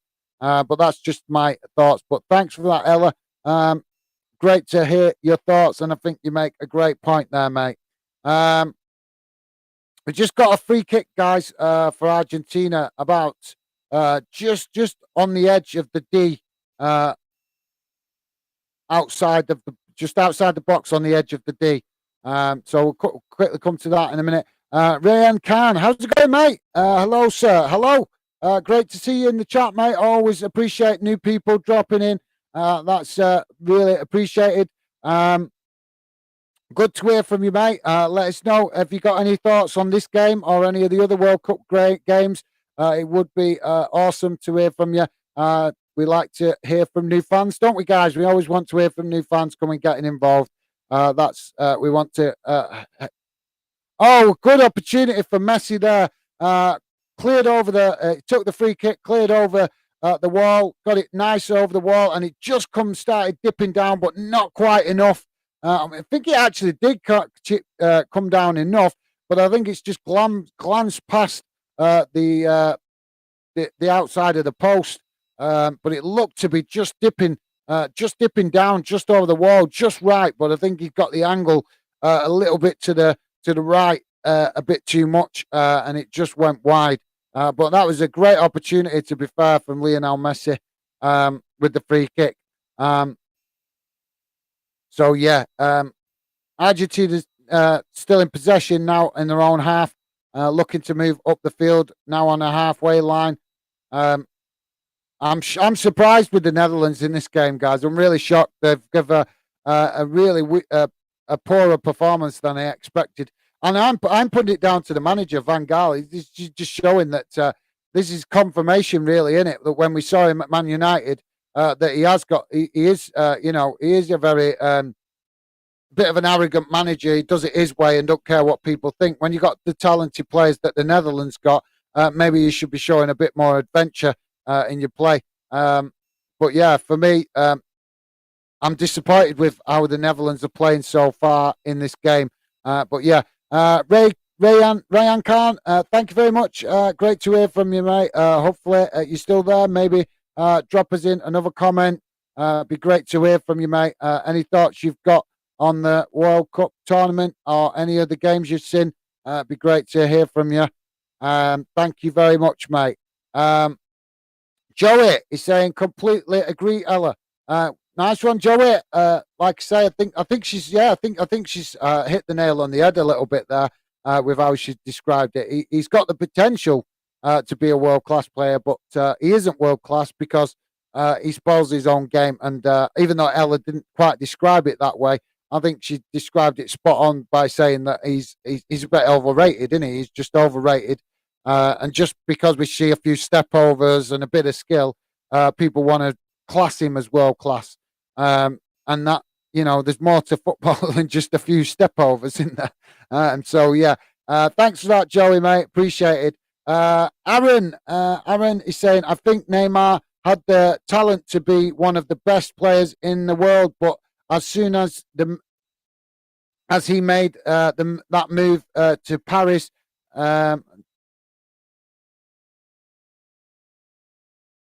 to Paris, I think he ruined his career. Excellent, Aaron. Excellent point, mate. Yeah, I have to agree with that one. So yeah, I couldn't have said it better myself.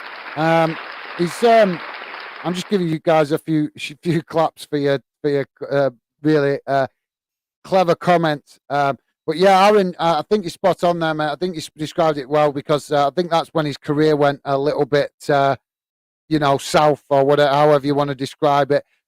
He was showing amazing talent at Barcelona. They could have guided him to potentially be a star player and a world-class player, but he showed that he's more motivated by his own importance and the money.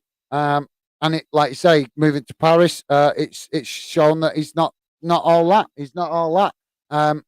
And it's okay being able to turn it on in the French league, which with all respect to the French league, it's got some great clubs in it. But as a league, a lot of fans do class it as an average league, don't they? To be fair, It's not like one of the most challenging leagues. I'm not wanting to disrespect it. It's a good league, but it's not the most challenging leagues. But as we see, when he plays in the Champions League, there's been a lot of games where Paris Saint-Germain have really needed him to turn up and turn it on when it comes to the knockout stages, and he hasn't. He hasn't. So, that's what star players do. And that's why Lionel Messi, as is the player he is. That's why Ronaldo is hyped the way he is, because these are two players that, whether you love them or hate them, they have stepped up to the plate and turned it on when it's been needed for their club in tournaments, and also for their country as well. Because let's be honest, they might both players respectively might not have won a World Cup, but they've won. They have won silverware with their national team. Portugal won the Euros, I think, if I remember rightly, with Ronaldo, and I think they've also won the Nations League. I'm not sure if I'm right with that. And obviously, Messi has won the equivalent competition in South America. I forget what it's called now. The Copa something or other.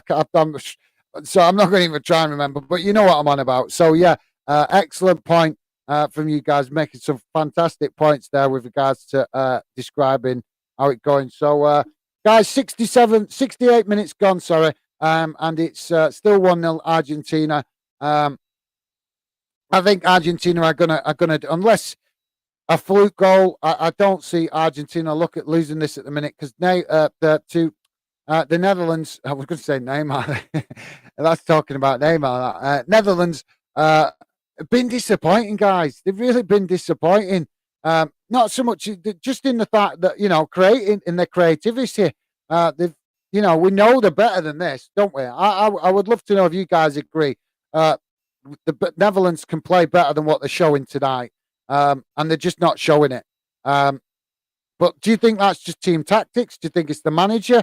Love to hear from you guys. What do you think is missing tonight from the Netherlands? Because it does appear they've got something missing. You'd have expected would have had.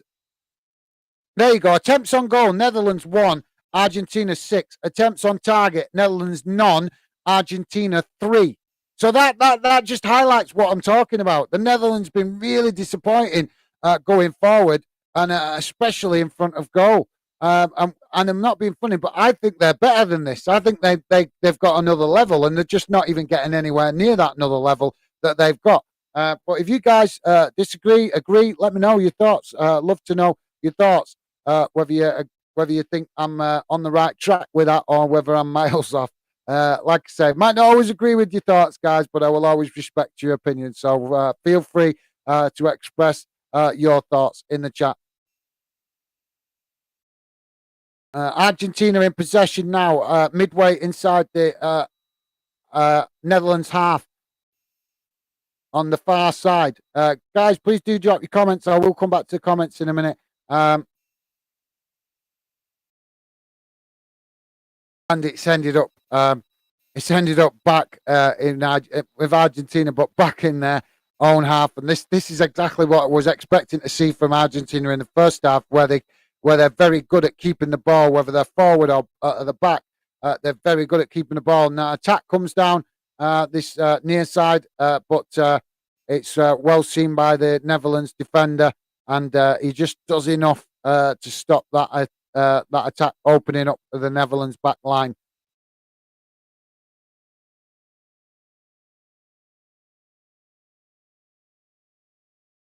Now is Argentina on the far side. We've got a foul. Have we got a foul? Is this going to be a penalty? It looks like we might have a penalty here, guys. Have we got a penalty? I'm sorry, guys. Just see what happens. There's been a stoppage. I don't know if it's foul.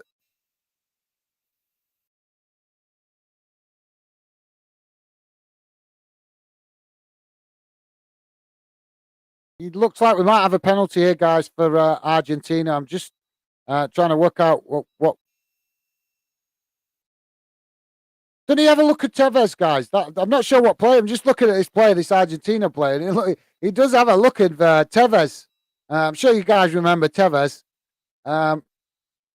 He just looks very similar to Tevez. He's got a very, very similar facial feature. So it looks like we are having a penalty, guys. Lionel Messi's got the ball on the penalty spot, and he's standing over it. And now we've got a bit of a debate coming in. The referee stood over the penalty spot, surrounded by a number of players. Lionel Messi going to take it. Total penalties. Oh, sorry, I was just going to read the stat then that come up, but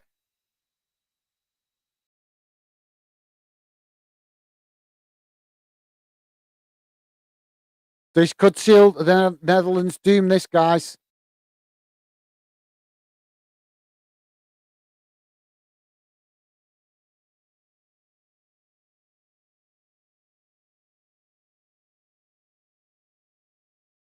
So we just wait for the referee to blow the whistle.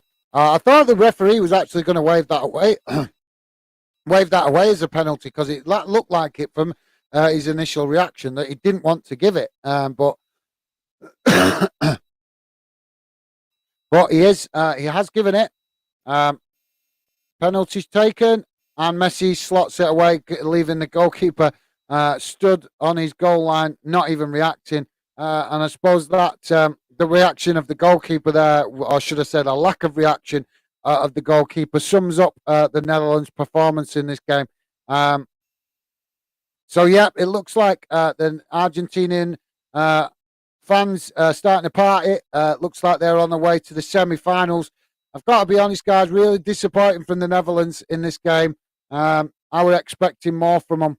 I've seen them play in previous tournaments and previous games, and when they're on the mood, they can play really well, but they haven't shown it in this game.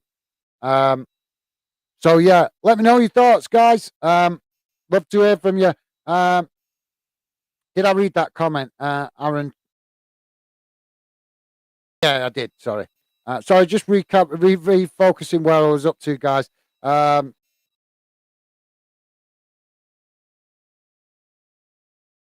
Aaron, I was shocked because I was one of them that thought they would go on to win.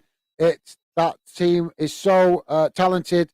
They have a lot of amazing young players, but I think they were that arrows covering. They were overconfident. They had it coming. All right, yes. So you're talking about Brazil. Sorry, I had to just refocus my thinking. I think we just got a bit of a coming together here from the players, and the referee seems to have his whistle stuck to his lips because he's blown it several times, which is really odd. I've never seen a referee blow the whistle so many times. But yeah, Aaron.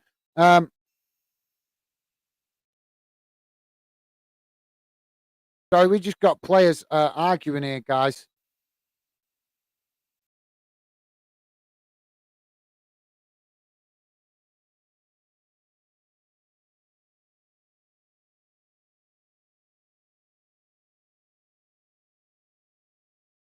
There we go. So yeah, sorry guys, I was just a bit distracted. The referees issued another yellow card to an Argentina player, I think.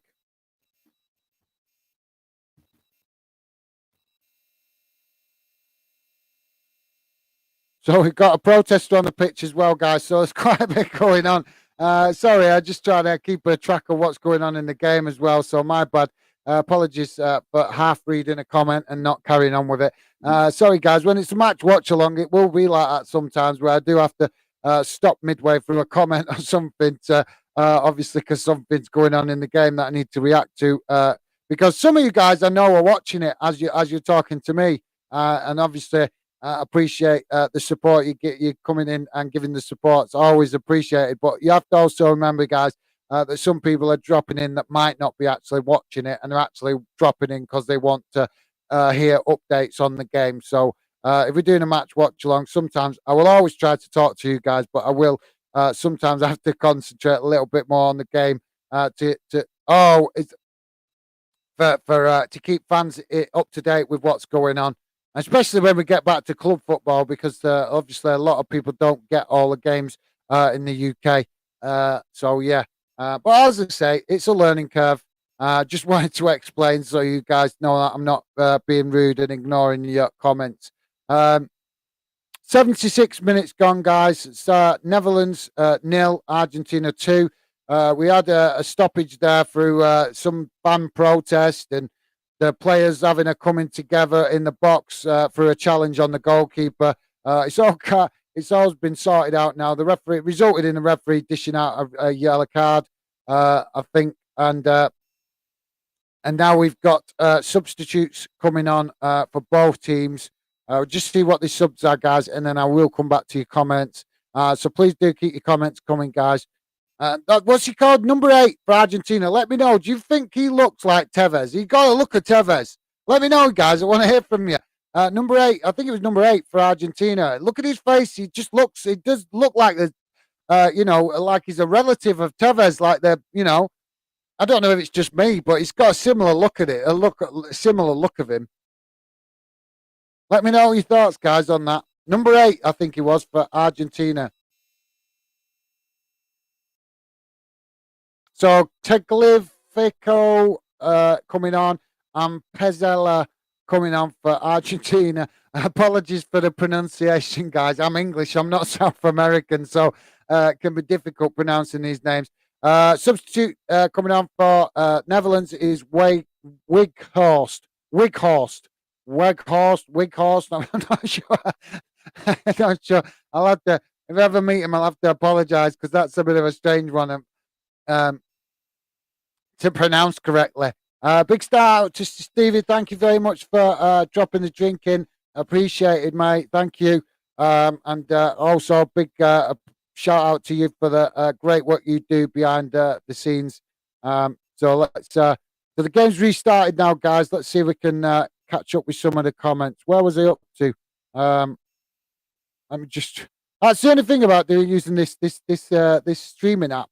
It's really hard to. Right, I've gone too far up. It's really hard.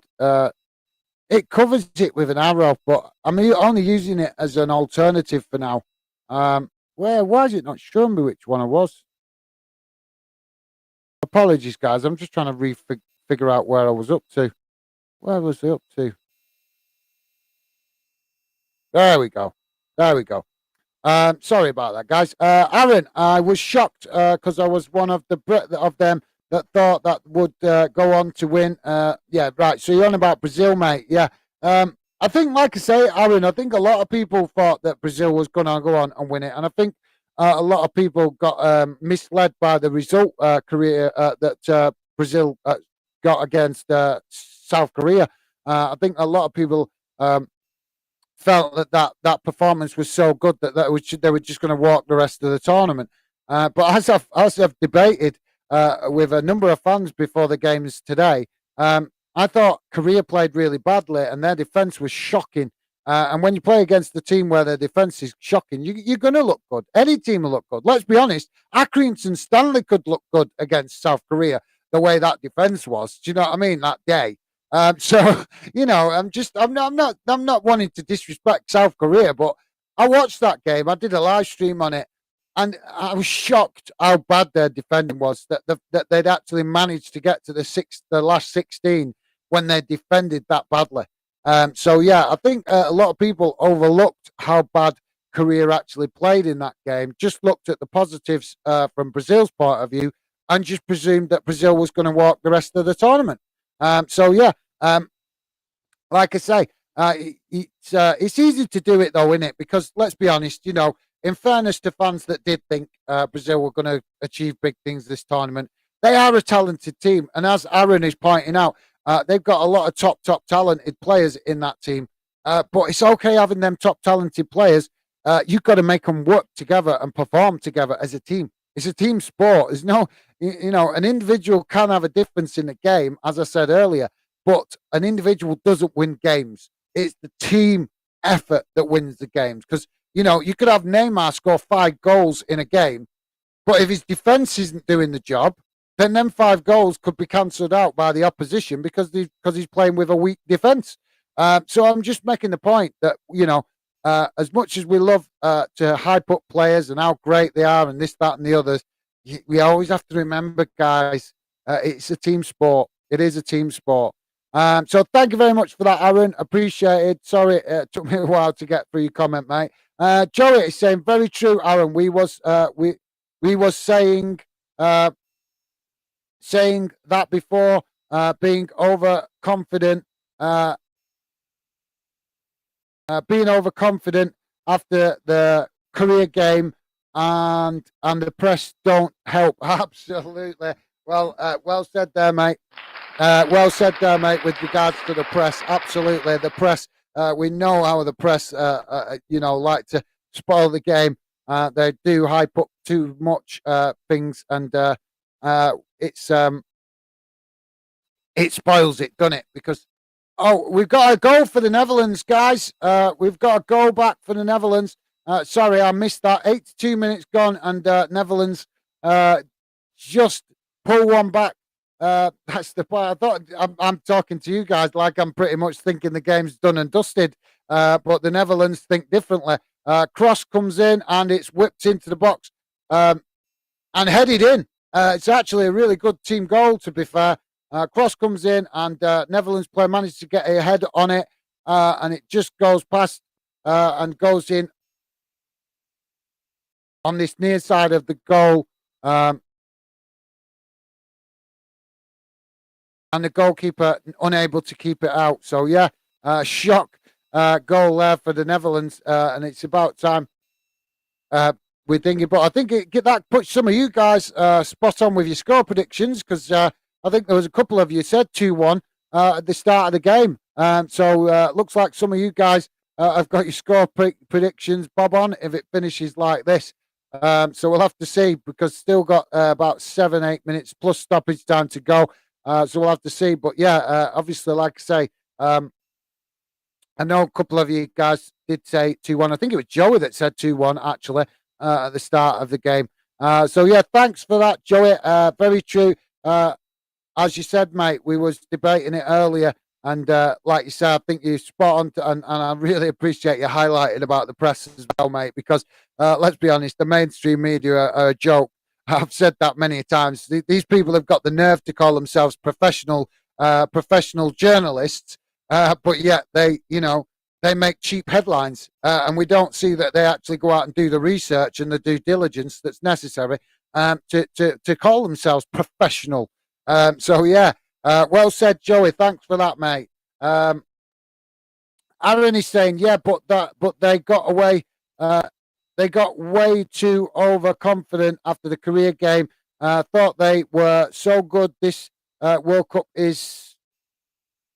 Sorry, mate. It is another opportunity there for the Netherlands guys, and it's gone wide. This game's just suddenly sprung into action. Thought they were so good. This World Cup is turning terms of underdogs. Results has been incredible. Yeah, well, obviously that's well said, Aaron. But that brings me to just point out something else. I want to hear from you guys. Let me know. Do you think that the fact that we've had a lot of the games, these upsets, do you think that's a big that is partly because of the lack of preparation for the tournament? I want to know your thoughts on that, guy, because for me that is a massive thing.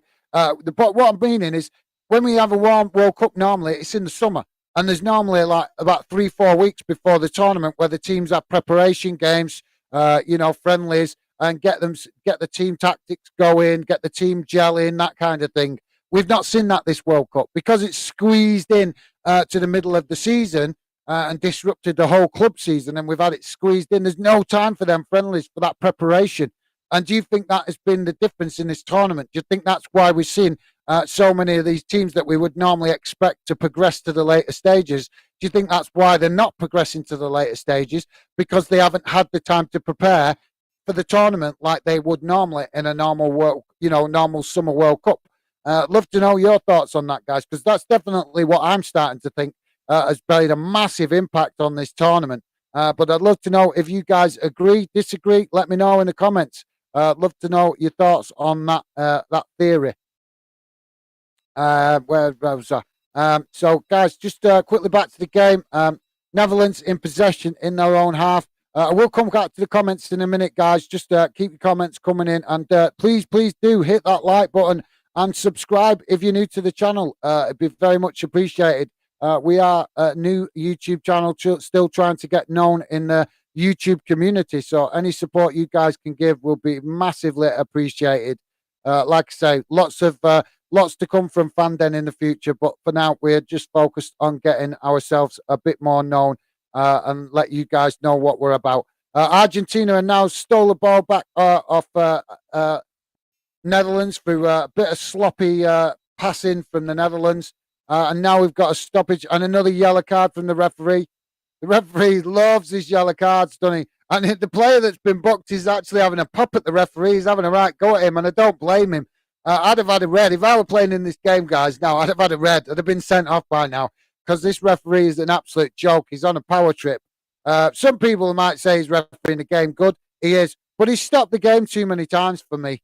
There's been times where he could have brought it back. He could have let the play carry on. We know that can be done now. Play can be allowed to carry on, and the referee is allowed to do that and then bring it back if he feels it need to. And he doesn't do that. He's too quick to blow the whistle. So yeah.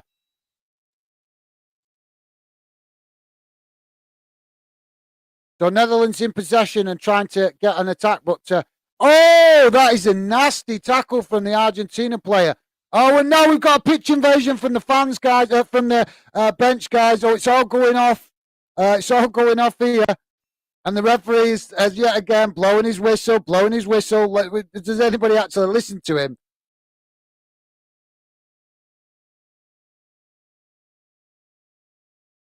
We've got half of the Netherlands bench on the team on the pitch here, and we've actually got Argentina players goading.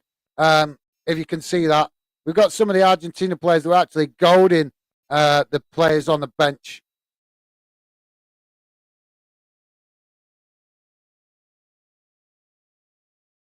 It was a vicious challenge, that, guys. Surely it's got to be. It's.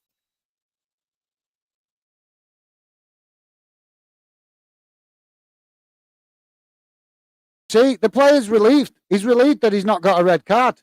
That is a shocking decision, guys. Because you can see that the player knows that he should have got potentially could have got a red card. It was bad enough. He put the first challenge in, and then he jumps up again and goes in with another challenge, full force, studs up, and literally sweeps the player off his feet. It was shocking, that. I'm surprised he's only got a yellow card for that, guys. So we have a free kick for the Netherlands. 89 minutes gone, and the free kick comes in. Long ball swept across. Actually, kind of swung in, guys. It was an in-swinging. I'm not sure. I'm not sure if I'm getting confused. I call it that. He called it an in-swinger, that, innit, or an out-swing. I'm not sure, but it's kind of come in like that, and it's swung in on an angle, and ended up being headed out for a free kick, for a goal kick. Sorry. So yeah, but a lot happening there in that few minutes, then, guys. So we are on the 90 minutes now. We're just waiting to see how much time is going to add it on. Guys, please do drop your comments in. I want to hear what you're saying.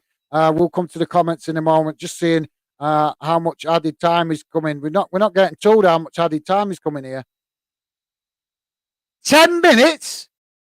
10 minutes. What? Oh my God. We haven't seen 10 minutes of stoppages in this second half. What are they smoking in Qatar? Some of the added on time we have seen in these games in Qatar have been shocking. 10 minutes! I am stunned at that, guys. Do you think that this has deserved the 10 minutes added on?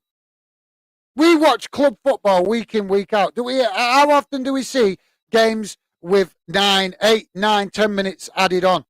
It doesn't happen. It happens very rarely. It does happen, sorry, but it happens very rarely. Very rarely. So how is it in this World Cup we have seen so many games with astronomical amounts of added time, more than what we would normally see? Absolute madness, guys. Seriously. There's something in the water over there, definitely, or they're smoking something funny. Yeah. Aaron is saying yes, but they got away with to over. Oh, right. Did I read that comment? I think I've read that comment before. Underdog results. Yeah, I did. My apologies, guys. Thanks for that, Aaron. Appreciate it. Sorry, mate. And just like I say, it's just all of a sudden sprung to life, this game, hasn't it? Really frustrating trying to commentate on games like this. Nothing to commentate. Nothing but a midfield scrap. Not many goal scoring opportunities for long spells of the game. And then in the last 10, 15 minutes of the game, it's just suddenly burst into life with loads of goal malfaction, fouls, and all sorts. The opportunity goal, free kick taken and blasted straight into the Argentinian wall and out. I think, yeah, out for a throw in. So the Argentina wall did its job. Netherlands with a long throw into the box, but cleared by Argentina. And now, yet again, the referee is stopping the game for. I think it's an injury. I think this time, so maybe it's justified this time. We'll have to see. A collision of two Argentina players coming together. I think there.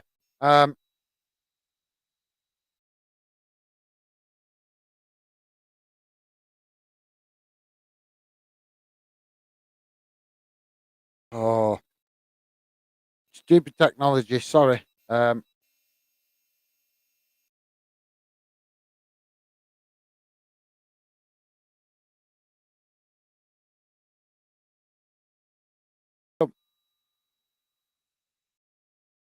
Sorry about that, guys. Yeah, sorry. I just pressed the wrong button on this sound. My bad. So Joey is saying, yeah, Aaron, it's been good, good, different with the underdogs, defo some shockers. Absolutely, guys. Like I say, it's made it more an interesting competition, I suppose, a little bit less predictable. But like I say, I would love to hear from you guys whether you think the lack of preparation in the tournament has played a big part in it. Let me know your thoughts, guys. So we're 4 minutes into the added on time and long ball up the field for the Netherlands. Out on this near side, tackle comes in for Argentina and it's out for a throw in to the Netherlands. Um, I think about midway, a little bit further forward than midway inside Argentina's half of the field. Short throw in out to the halfway line. Now Netherlands switch to play to the far side, and some tasty challenges coming in from Argentina now. Netherlands with a cross coming in,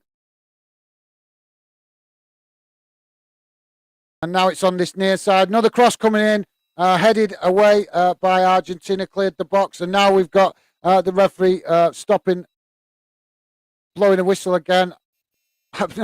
He blows the whistle that much. I'm not sure what he's exactly blown it for.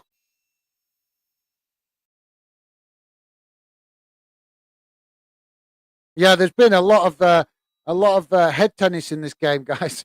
The ball has been in the air a lot more than we would have expected from these two teams. We know the quality they've got, so you'd have thought that they'd have kept the ball on the deck a lot more. So it's just coming up to 5.5 minutes, guys, gone. So only 4.5 minutes left of the 10 added on. Free kick for Argentina, about to be taken by the goalkeeper. Long ball up the field.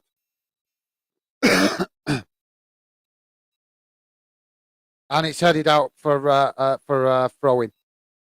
Aaron saying, yeah, I think it's been good, different with underdog. Defo, some shockers. I think you're spot on there, Aaron. I think it's been a very unpredictable tournament so far. And I think that's made it a little bit more interesting. But obviously, if you want to see the best from these teams, then we have to be asking the question: is the lack of preparation time had a massive impact on the tournament? Um, Thanks for that, Joey. Appreciate it, mate. Ryan Khan, sir, have you enjoyed the World Cup? Yeah, it's been good. I've enjoyed it in respect of. I've not. I've missed streaming the games where the biggest shock's been. To be honest, because obviously I've got work commitments and stuff. But yeah, I've enjoyed it. It's been an interesting World Cup. I'll enjoy it even more if England can progress tomorrow into the semi-finals. That would be absolutely awesome. Um, but yeah, it's been a good tournament. It's disappointing. I was disappointed to see Wales put in, have a poor tournament. I was disappointed with that. But other than that, yeah, it's been very enjoyable, mate. And the question, right back at you, Ryan Khan, have you enjoyed it yourself, mate? And obviously, it'd be great to know which team you have been supporting through the tournament. If you can, mate, let me know. So Argentina now starting to give fist pumps and stuff. So obviously they're starting to think that they've got the job done. But it's not over until the final whistle. 98 minutes, 2 minutes remaining, guys.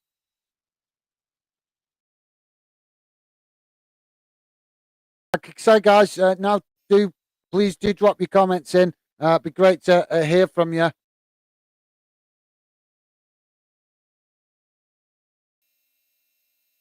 Be great to hear from you guys. Like I say, we're not far off the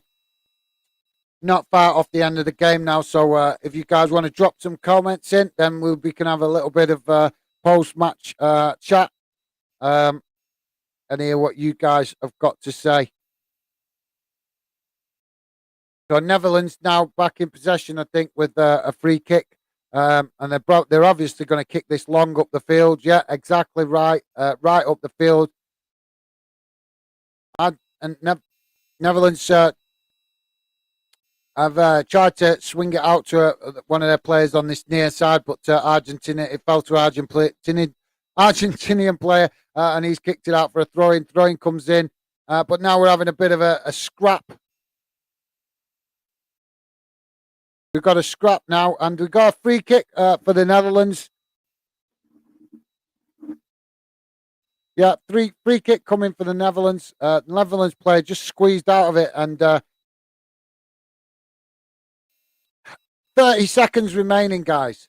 30 seconds. And this could be the last kick of the game.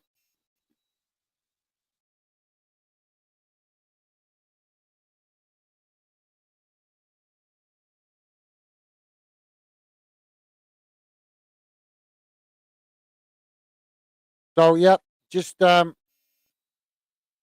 this free kick for the Netherlands is just on the edge of the Argentina box, um, slightly to this left hand side of the near side of the pitch. And Lionel Messi has been booked as well.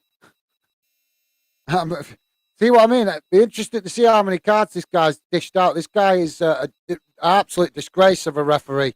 Um, is he getting commission or something for how many yellow cards he's dished out in the tournament?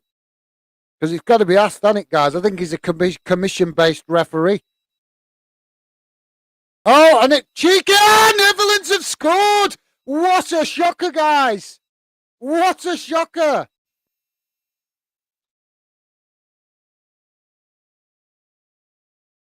What the hell?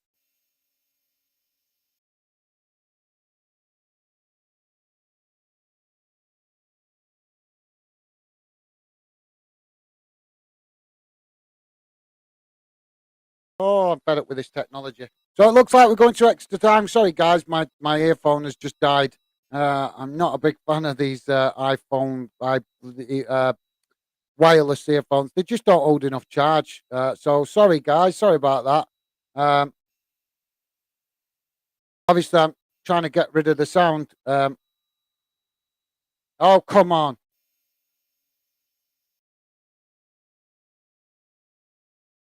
Oh, sorry, guys. I've got to try and kill the sound for obvious reasons.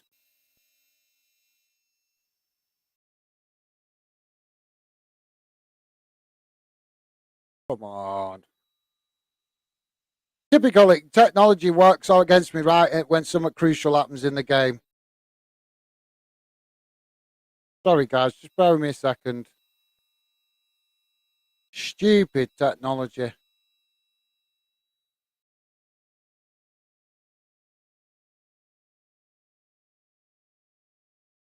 Oh, sorry, guys. You're gonna have to bear with me. It looks like I'm gonna have to replug this in a minute. Just bear with me a second, guys.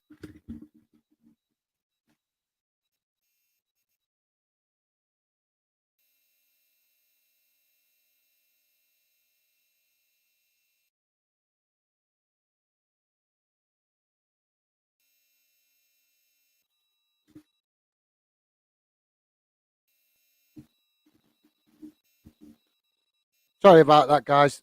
Just my earphones just died on me, and obviously I can't have the sound on because of the YouTube rules with copyright and all that kind of stuff. So that's why I was just panicking a little bit then, because I don't want all the hard work I've put into the channel. Don't want it spoiling by just a bit of sound in the background that could be flagged up as copyright by YouTube. So you have to be. That's the only problem with building a YouTube channel. I have to really be careful with background noise, as I found out when I went to a Bury game last season, or the season before. Can't remember. With music being played in the background, it can you have to account for things like that, because, like I said, a lot of crazy copyright rules within the world we live in. So yeah, that was a little bit frustrating then. So really apologise for that, guys. I'm trying to do this as professional as possible. Now everything's working again. Now, see, because the earphones died on me, the whole thing died. The whole thing froze. So yeah, uh, so so we have extra time, guys. So apologies about that. We are into extra time. And the Netherlands pulling a shot goal back there. So many large spells of this game where they looked out of it, and they just didn't show enough desire. But they've rallied in this second half in the last 10, 15 minutes. And the question is, this is going to raise big questions now, isn't it, guys, about this added on time? Is it right? Is it right that we're having these large amounts of added on time? Because for me, I mean, obviously, you guys didn't talk to your opinion, but for me, there was no way there was 10 minutes extra time in that second half. No way. It seems like FIFA are just adding on minutes for the sake of adding on minutes. Um, and that is absolutely shocking for me. So, yeah. But like I said, let me know your thoughts. Let's see if we can get through some of the comments while we're having a slight break in the game. Um, This referee, see, walking around with a real chip on his shoulder. People on the touchline wanting to ask questions, wanting to ask him questions. He's now gone back over to the Argentina coaching coach who he actually booked earlier in the game, and now it looks like he's gone back over to stamp his authority again. So yeah, let us know your thoughts, guys. Let's see what you guys are saying. Aaron is saying, yeah. Oh, come on with the. I'm not getting to these comments, am I? I'm having all kinds of headaches here with the technology. Come on, load up. Oh, this is so frustrating. You're loading. Come on.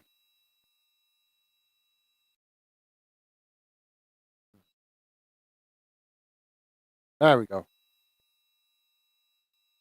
All right, so let's see if we can get through some of your comments now, guys. Sorry about that. Aaron is saying, yeah, Joey, mate, it's not been as bad as people said it would be. Yeah, I don't know. I don't know, mate. I think everybody likes the World Cup, don't they? I think everybody likes it. It's just the timing of it. It's and we all know it's for financial reasons. This tournament's being held in the winter because it's a desert country, and the only time they could potentially even try to hold it is this time of year because it's too hot the rest of the time of the year. So we've had to have a complete upset of the football calendar just to suit FIFA and Qatar. So that I think that's the aspect what made people a little bit sour on the competition. But yeah, it's been a great competition. It's been enjoyable to watch. Some interesting upsets. But like I say, I'd love to know from you guys if you think the lack of preparation time has been why we've seen so many upsets. I'm sure some of you might have answered me further down the comments. I'm trying to work myself through some of the comments now, guys. Joey saying, yeah, not as bad, but Defo don't want another Winter World Cup. Absolutely, well said, Joey. I don't either. We do, it's been nice for a change. Yeah, obviously, we accept it as a change, so it's something different. But no, it's caused too much upset to the football calendar, and like I say, you can't. It's the fact of the lack of preparation time. You have a Winter World Cup, and as we've seen, there is not even time to allow the teams to have one friendly, for preparation purposes. So if you can't even have one friendly, then we shouldn't be having it in the winter. You can't have Winter World Cup. These teams need to gel. How are you supposed to see the best of these teams if they don't get the time to gel together and you know and get the team working together as a unit, because you got to think, yes, these players are familiar with each other because they play with each other in during the season in international games and stuff like that.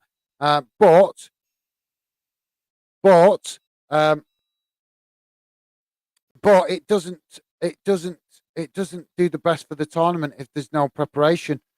So yeah, that's my thoughts on it anyway. But if you guys think differently, let me know. Aaron is saying, yeah, but thanks for that, Joey. Sorry. Aaron is saying, yeah, mate, I would rather have it in the summer.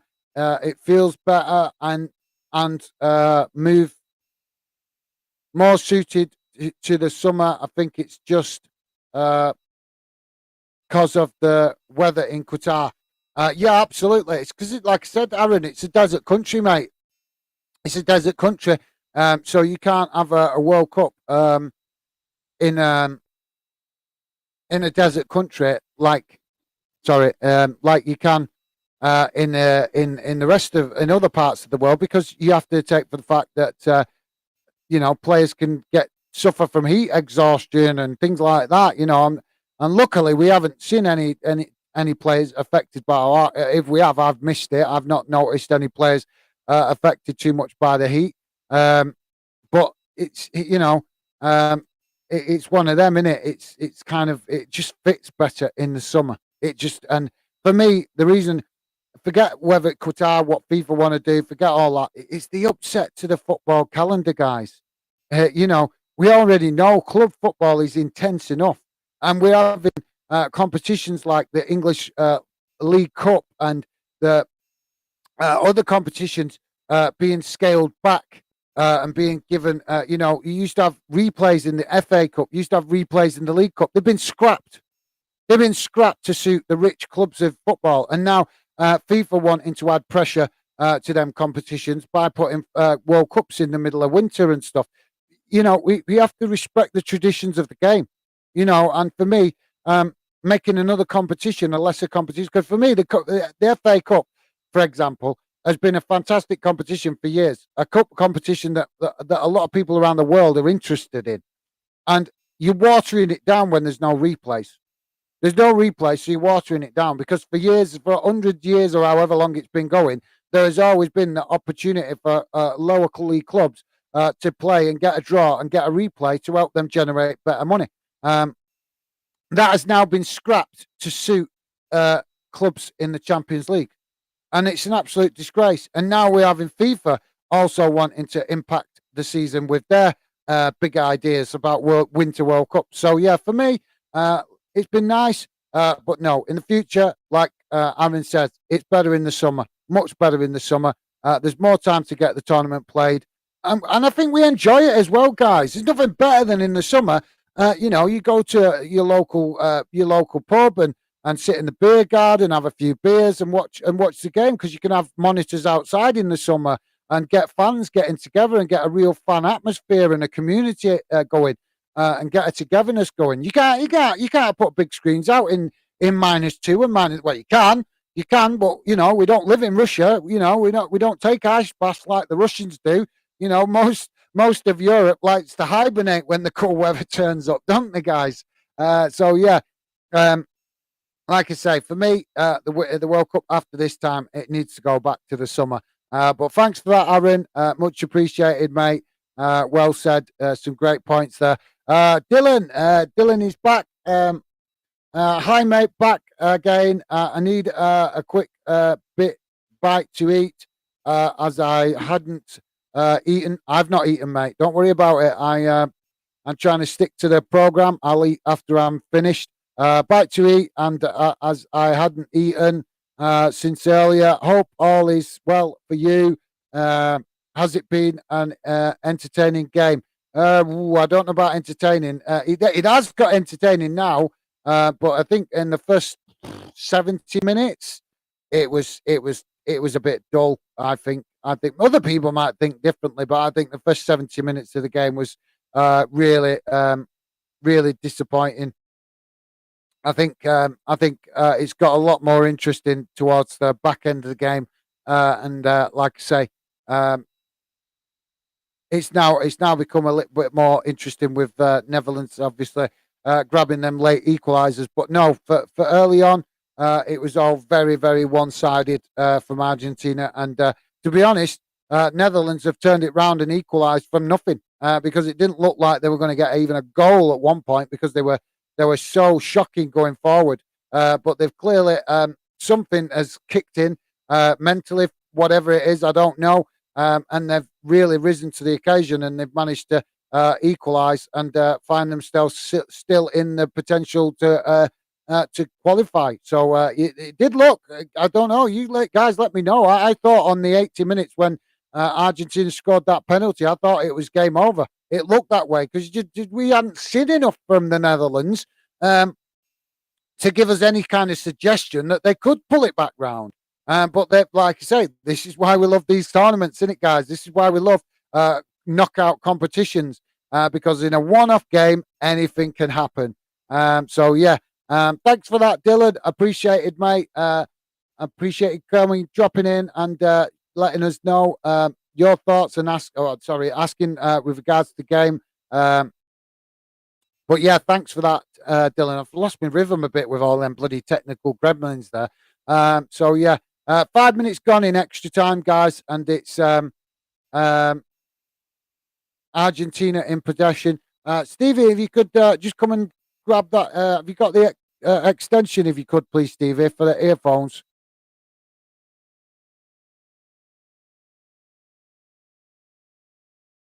Um, Ella is saying Netherlands just don't seem a scary team to play against. Probably a lack of characters. Yeah, I presume you put that comment a bit before they got back in the comment. It's me being late with the comment, so apologies, Ella. But yeah, you're right. That the way you took that comment is referring to how the Netherlands were poor in the first 70, 80 minutes. They just didn't look like scoring. They've turned it round from nothing. Um, so yeah, absolutely. But I think they've surprised us all with the way they've turned this game on its head, managed to pull themselves back into it, and now they look like a team possessed. So the question is, will we see 10 men? All 11 players for both teams still on the pitch at the end of the game because of how card happy this referee is. So yeah, but thanks for that, Ella. Apologies, it took me a while to get to your comment, mate. Um,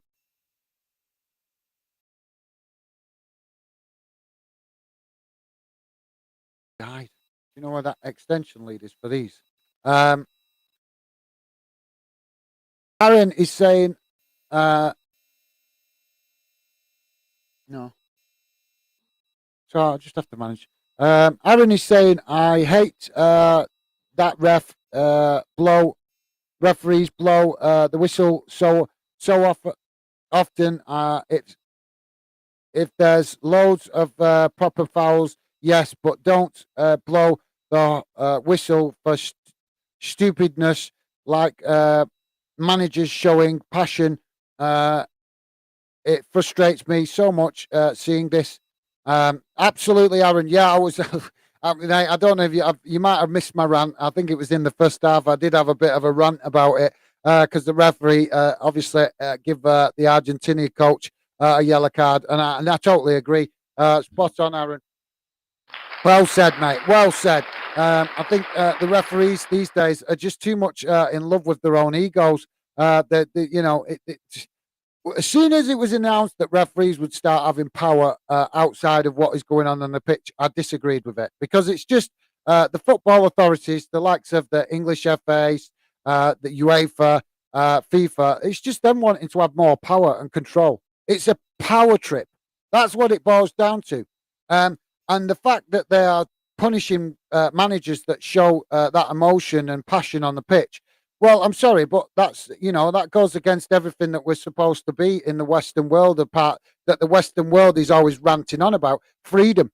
Well, if freedom's so valuable, why are we allowing FIFA to suppress freedom of expression and freedom of speech? Because if you're booking managers for freedom for expressing emotion on the touchline and shouting on the touchline, it's not bothering anybody. They're just showing their emotion. They're not bothering. They're not physically hurting anybody. They're doing their job. We want to see that as fans. We want to see our managers of our clubs, of our national teams, showing emotion. So basically, a manager that is passionate and shows more passion is more vulnerable to FIFA's authoritarianism and UEFA's authoritarianism than a manager that doesn't show that same kind of passion. A manager like Gareth Southgate, for example. Um, can you ever see Gareth Southgate getting booked? I can't see him getting booked. I can't see him getting booked. Why? Because he's a yes man. Because he's a conformist. Because he toes the line. He's well behaved. And that's what UEFA want you to do. That's what FIFA want you to do. They want you to behave like robots. Well, I'm sorry, but we're not robots. We're human beings. Maybe they need to go back to university or college and do a bit of research about human personality and how it works. So yeah, like I said, guys, I'm absolutely, Aaron. I totally agree. While I'm just remembering, let me know what you think of the sound effects, guys. Obviously, I've used it a little bit tonight, just to like say, to see if you guys like it. It's the first time I've really used it. Probably, I think I've used it once before. But I've got sound effects, obviously, for the channel that we had that was introduced when I did up the studio setup, the new studio setup. So yeah, just love to know your thoughts because, like I say, Fandon is here for you guys, and I want you guys to feel that this is the channel for you, and this is the channel that involves you, represents you, that gives you guys a voice in football. So it's important to me that you guys like things that I try out. So, excuse me. So yeah, sorry guys. So yeah, if you could let me know your thoughts on that. Sorry, I had a bit of thing. I think it's because I've not eaten nothing since I've got home from work. So yeah, but yeah, like I said, guys, if you could let me know what you think of the sound effects, that would be awesome. Joey is saying, who you thinking now, Aaron, to win it? Yeah, that's a good shout. It's all tied. It's 11 minutes gone, guys. Sorry, 12 minutes gone, and it's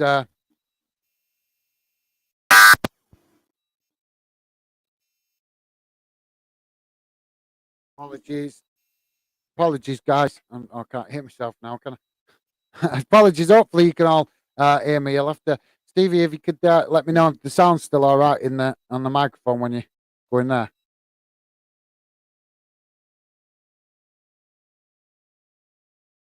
No, not working. Don't worry about it. Don't worry about it. Sort it out next time. Sorry, guys. Just trying to see if I could get the sound back, but it's not working. I'll have to figure that one out. That's the problem with these cordless earphones. They don't last into extra time. So, yeah, that's obviously a learning curve. We'll have to look for some better earphones for the future, I think. But, yeah, sorry about that. But, yeah, good question, Joey. Aaron is saying, I think Argentina will win it. But I think England England will reach the final. I can see them beating France. Well, it'd be nice. It'd be nice. Obviously, a lot of fans will want England to get beat because I know there's a lot of fans that are not English that don't not a big not liking England, so that's fine. But thank you very much for that, Aaron. It's nice to see you at least giving your opinion with your head and not your heart, because I know obviously being a proud Scotsman, I'm sure you probably would love to relish in the banter of England getting knocked out of the competition, as most Scottish fans would. But one thing I love about you, Aaron, is you always give your honest football opinion, and you look at football with your head and not always you not your heart. And I think a lot of fans that do look at football sometimes give opinion based on their heart and not their head. For example, there's one Scottish fan that comes to mind that see quite regular, and he will predict every game that England lose, which just shows that he's not making the prediction based on the football aspect. He's making the prediction based on what he wants to see, which is not really showing. It's showing a lack of football intelligence. Whereas you, Aaron, always show that you have got a lot of football intelligence and football knowledge. Because even though might be teams that you would like to laugh at for losing, as I'm sure we all have teams that we would like to laugh at for losing. Um, you always do give your honest to football opinions using your head and not your heart, and I respect that, mate. So big shout out there to Aaron for his respectful assessment of the tournament and what his thoughts are. Aaron is saying, "Who do you think will win?" Joey. Yeah, you guys talking amongst yourself. That's awesome. Um,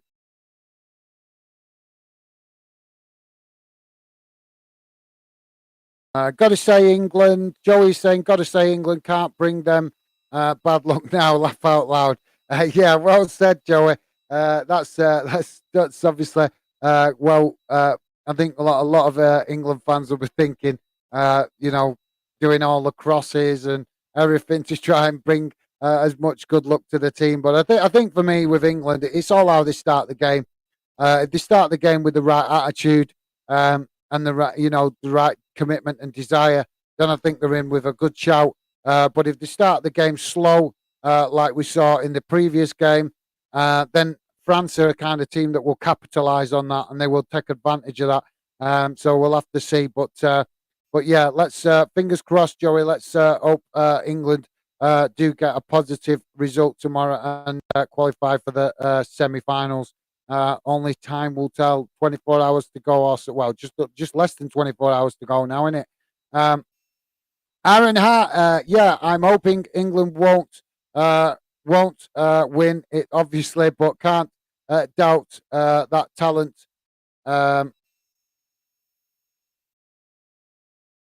oh, this arrow is really annoying. Can't doubt that talent. Brazil being out gives everyone a chance. Absolutely, mate. I think a lot of people are shocked with Brazil going out today the way they have. Not me. I'm not shocked because I did chuck it out there. I did say that a lot of fans were overhyping them when they beat Korea, and Korea were average. They were just bang average, and the defense was shocking. So yeah, for me, I think that's a good shout, Aaron. That I think a lot of the teams will be well up for it now, seeing Brazil go out because the door is the teams that are left in it. Every team has got a chance of winning it now. Every team.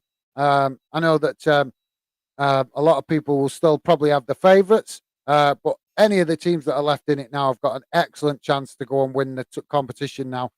They've just got to turn it on, haven't they, guys? We know that the teams that are left in it, almost all, in fact, all of them, have got the potential to turn it on. We've seen it either in this tournament or in previous tournaments. So it's up to them to grab the games that they've got to play now by the scruff of the neck and go out there and show what they can do. And if they have belief and confidence in themselves, any of these teams are capable of winning it in this. Now we're getting to the real nitty gritty of the competition. The second half of the extra time has restarted, guys. Still 2-2. Opportunity there for, or should I say, Argentina trying to create themselves an opportunity, but it's been given as a free kick, and the referee has made the free kick be taken again. Like I said, this referee definitely we've seen him on a power trick, and now the Netherlands kick out the ball, and I think it's gone out for a corner. Yeah, it's gone out for a corner, guys. If you're just joining us, please do hit that like button and drop your comments in the chat, guys. It'd be great to hear from you. We'll come to the comments. So we weren't expecting extra time in this game, guys.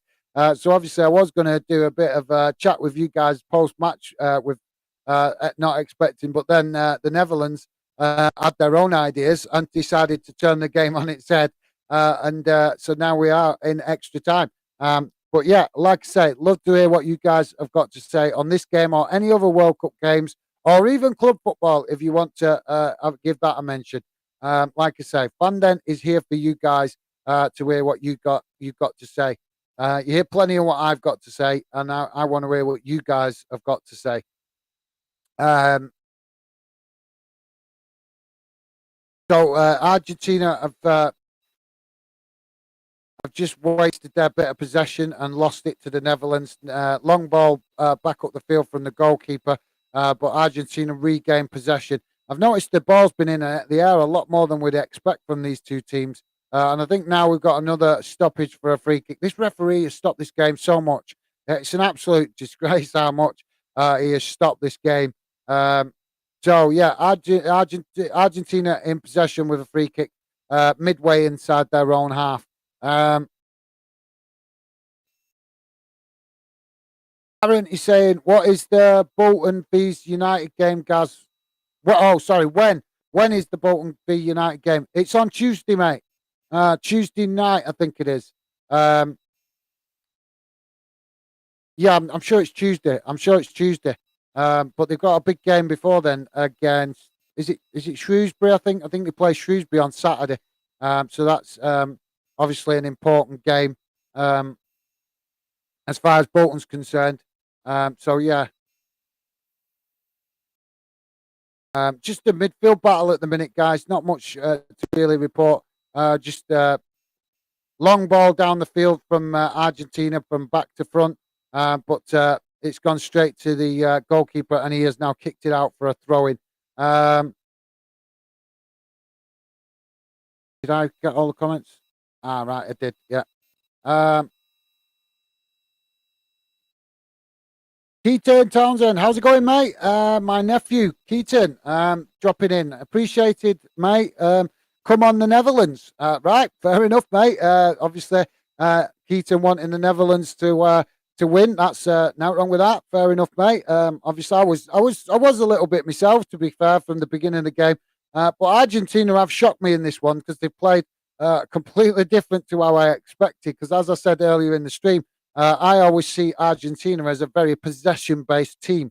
They like to play similarly to how Manchester City. I'm not saying they play exactly the same, but they play similarly to how Manchester City play, and they like to have long spells of possession and probe down the wings and look for gaps and try and move the ball about a lot to obviously to pull their opposition like left and right so that they can try and exploit gaps.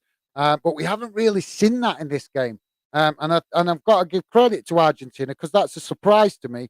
That just shows that they've done their research on the Netherlands and have tried to come up with an answer to it. They've shown respect to the opposition and acknowledged that they're not that maybe playing their possession style based game that they normally would play might not work very well against the Netherlands. So I do give Argentina respect for their fact that they've come in this game with completely different tactics than I expect. But yeah, absolutely, Keaton. I was saying at the beginning of the game, I was hoping Netherlands would get the result just based on the fact that I see the Netherlands as a more attacking-based team. They seem to like attacking at speed. I like teams that play like that, that play with a really attacking style. They want to really have a go at teams and get the game going at speed and that way we get an end-to-end game. When we have possession-based teams, then if they play like that, we can, you can have long spells of the game that can be really boring. But that's just my opinion. Everybody's different. I know some people like the possession style football, but for me, like I say, I would rather have a team that. I think Klopp describes it best, doesn't he? Heavy metal football, teams that just brave on the ball and just go for it. Not too bothered about how much possession they have. They just, when they get the ball, they just, attack. Uh, maybe that's just me. Maybe it's because I'm an old guy, old school way of thinking. I'm not sure, but yeah, thanks for that, Keaton, and very much appreciate you coming getting involved, mate. Really appreciate it. I know you obviously are very busy and don't have a lot of time with your work commitments as well. So really appreciate dropping in, mate. Joey, yeah, guys, I think lack of preparation. Sorry, preparation has affected some nations. Well, yeah, absolutely, Joey. I think, like I said, I was just chucking it out there to because that's my thinking. But obviously, I wanted to hear what you guys thought. Do you think that played a part? And Joey obviously saying that he thinks that has played a part. I think we've got to consider that, guys. You know, we know normally we have World Cup in the summer, and you have teams playing about what 3 or 4 preparation games, friendly games in before it. We have at least 2 or 3 anyway. And the fact that this tournament is, I think, I know definitely from a European aspect anyway, the European nations, had absolutely no preparation. To have any friendlies because literally, I think the last league game was played on the Monday, at least in England anyway, and the tournament started. Was it on the Saturday? I think was it. So you didn't even have a week. You didn't even have a full week for the teams to get together and do any preparation. So no, sorry, it wasn't. It was the Sunday, wasn't it? Yeah, sorry, the tournament started on a Sunday. But even still, there was no time for preparation. You didn't barely got what 6 days, 6 days between the end of the league football, the club football, and the start of the World Cup. There's no time for preparation, no time for warm ups, no time for fitness tests, things like. Well, I suppose that was probably the only thing they did have time for was fitness tests. But no time for their friendlies. And if you do risk to put friendlies that were so close to a tournament, you risk more injuries. So absolutely, Joey. Well said. Apologies if I keep saying Joe or Joey. I'm not sure how you would prefer me to pronounce it, mate. If you prefer, if you have a preference, please do let me know because, like I said, I want to. I always want to address you guys in whichever way you prefer and like. But thanks for that, Joey, mate. Appreciated. Keaton saying added time have definitely been over the top in some games at the World Cup. Yeah, well said, Keaton. It's been crazy, mate. How this referee in this game came up with the added on time of 10 minutes was absolutely bizarre. Really bizarre. I mean, I know there was stoppages and things like that, but he's created some of the stoppages himself for being whistle happy. So yeah, for me, in the World Cup, this World Cup, we've clearly seen, haven't we, that FIFA have clearly had an agenda to add on as much extra time as possible. Why? I don't know. I really don't, because all they're doing is making people question their professionalism. So for me, like I say, that one definitely is a disappointing aspect of this World Cup. We don't mind. Don't get me wrong. If it needs to be added on and it's fair, it's then we want it added on. But the fact that we've seen so many games with such a high amount of added on minutes does suggest that FIFA are trying to make their own rules with regards to the extra time and not following what we all see as traditional. So yeah, thanks for that, Keaton, mate. And absolutely, I totally agree with that, mate. Aaron is saying, "Oh my God, whoa, what?" All right, I presume you're reacting to the goal with the Netherlands. Yeah, see, this is how far I am behind with the comments. Sorry, guys. That was the bloody technical gremlins um, giving me a headache. Did I? Sorry. Oh, come on.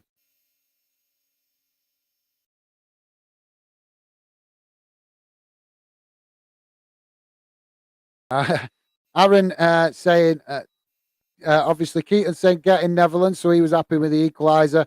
Aaron saying, whoa, what a substitution from Van Gaal. Where was it? Do you know this stupid message thing? Come on. Sorry. Whoa, what a substitution from Van Gaal. Weghorst double. Yeah. Yeah. Like I said, to be honest, mate, we're talking. I didn't actually notice who actually scored for the Netherlands. But yeah, I've kind of sacrificed this extra time, guys, to catch up with comments because I was that far behind with them. So yeah, that should tell you how much I want to build the channel for you guys as fans.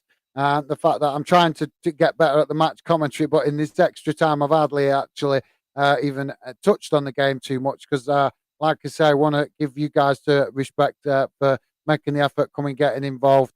Trying to give you guys some time to react to your comments. But yeah, absolutely, Aaron. I think there was big question marks up until the substitution and the turnaround from the Netherlands. Was big questions about Van Gaal's tactics coming into this game, whether he got it right or not.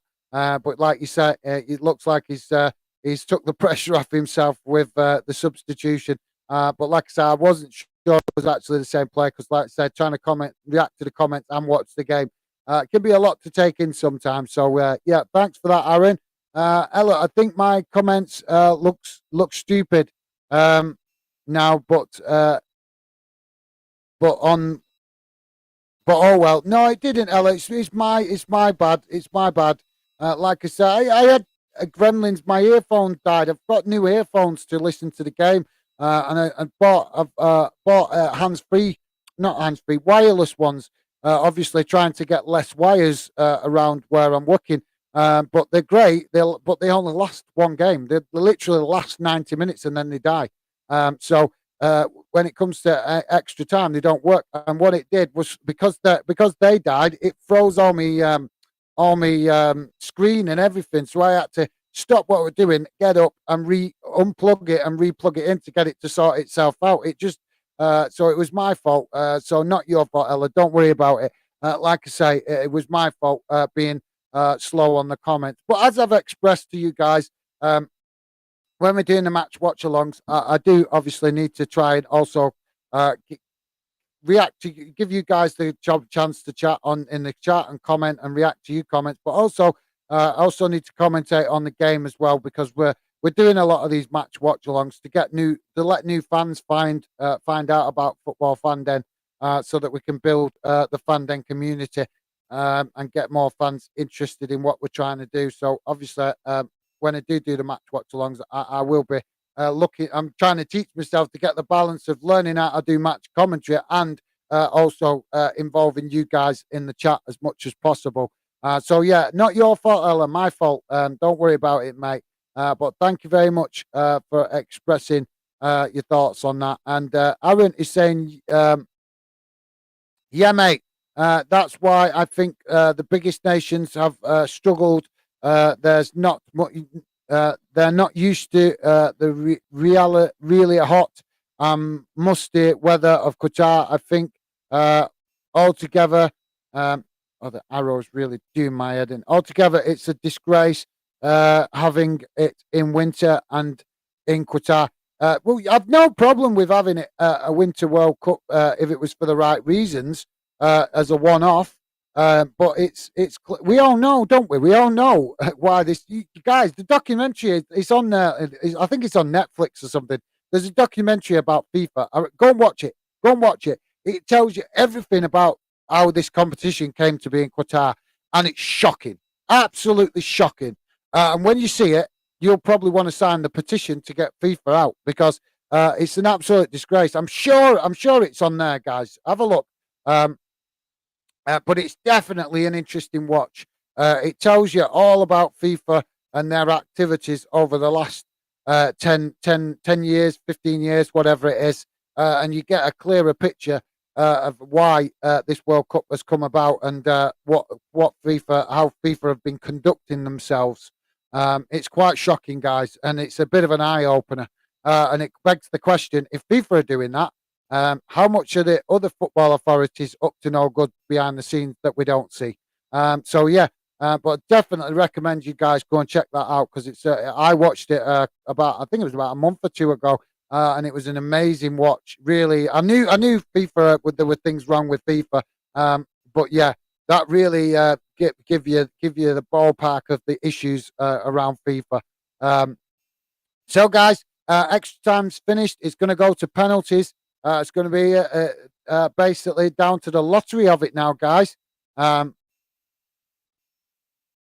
but yeah.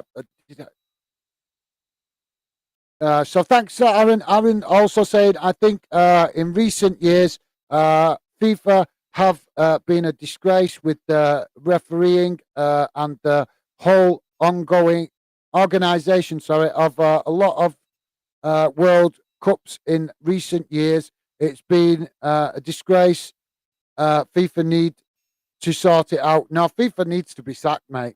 See, seriously, we need a brand new FIFA. That's what we need. Excuse me. We need a brand new FIFA, mate. Honest. Seriously, go and watch that documentary, and you'll agree. You will agree. We need a new FIFA, a completely overhaul. These people that are running FIFA are not the right people to be in charge of world football. They are not. They're an absolute disgrace. And for me, I think we need a brand new world football governing body. I really do. You only have to look if you don't believe me. You only have to look at what Germany did. They took a picture of themselves doing this, showing that they were being silenced by FIFA. They took a photograph protesting the fact that FIFA had threatened them with punishment if they spoke out or showed any kind of expression of their opinion with regards to Qatar. And a lot of the other teams have experienced the same thing. I think we'll hear a lot more about it once the tournament's over, guys. But yeah, for me, I think FIFA need to go, mate. I think they just need to go. The people running FIFA are not the right people to be involved in football. So yeah, but well said, Aaron. I do agree with you on to a certain extent, but for me, I think the whole organisation just needs scrapping and we start again. Keaton saying, sounds all good. Yeah, absolutely, Keaton. Have I finally caught up with the comments? I think I've finally caught up with the comments. Sounds all good. Thanks, Keaton. Appreciate that, mate. I'm presuming you're responding to Aaron's comment about FIFA. Joey's saying either mate, Joey or Joey. Right, thanks, mate. No worries. I just like I say, I just want to use. Obviously, some people are funny, aren't they, about their expression? It's like me. You guys call me Gaz. Yeah, you guys call me Gaz. My mum absolutely hates it. She absolutely hates people calling me Gaz because my real name's Gareth. So she doesn't like it when people shorten my name. It doesn't bother me. Don't bother me. I don't mind. But I understand why my mum doesn't like it. She called me. She'll tell me, I gave you the name Gareth. I want people to call you Gareth. So, but obviously it doesn't bother me. I've never had a problem with people shortening my name to Gaz. But like I say, some people are funny about it. Some people don't like the name being shortened, or some people want it pronounced in a certain way. So, like I say, you will hear me from time to time, especially as new fans show up on the channel. You will see me ask if I'm not sure if I'm pronouncing the name correctly, or if I think that somebody might want it pronounced in a certain way. So yeah, just wanted to be sure, Joey. Appreciate that, mate. Thanks for letting me know. So, guys, we are now going to the penalty shootout. It's now the lottery of the competition. If you've got any comments you want to add, guys, please drop them in now because once the penalty's over, I do want to get off because I've had absolutely nothing to eat yet. So I'm really starting to feel quite hungry. And I've still got some editing to finish to try and get this pre-match video on tomorrow before the game for England. Otherwise, all that work I've already done is just going to be basically flushed down the toilet and useless. So yeah, um, so Van Dijk up for the first penalty for the Netherlands, and it's saved by the keeper. So the keeper, Argentina keeper, has made the first save. We've had a bit of debate today about penalty takers. What do you guys think? Do you think you should have the weakest man taking the penalty first, or the strongest man taking the penalty first? Because I know there's a lot of debate around about Neymar, that he should have took the penalty first or something. Like I say, I only picked up on it when I come home, so I'm not sure exactly what's gone on. But I'm presuming he didn't take the first penalty, and a lot of pundits and things have been debating it, saying that you get your strongest player to take or your most confident player to take the first penalty, which helps the other players relax. So I don't know. Let me know your thoughts if you've got an opinion on that, guys. So Lionel Messi is up to take Argentina's first penalty. And he just slots it straight down the middle, calm as you like. Sends the goalkeeper dive the wrong way, just calm as you like. And that's Argentina now in front, 1-0 to the good on the penalty score. And next penalty will be the Netherlands. And they really need to score this if they want to have any chance of progressing, because they've already missed their first penalty. Um, Interesting to see. And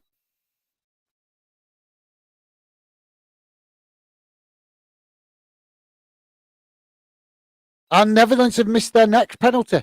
So looks like Argentina have go. And the players that obviously Van Dijk missing his penalty, he's going to be potentially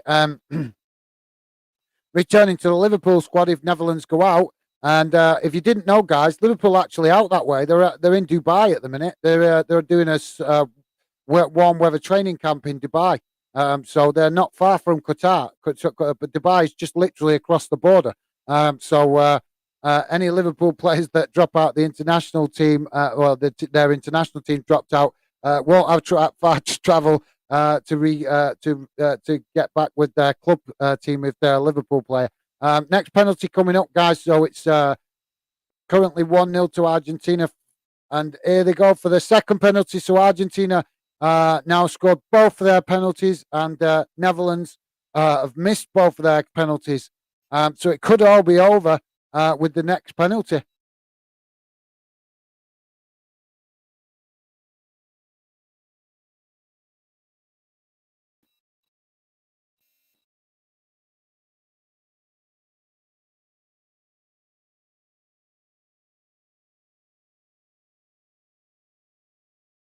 Just waiting for the penalty taker to come. He's just on the spot now.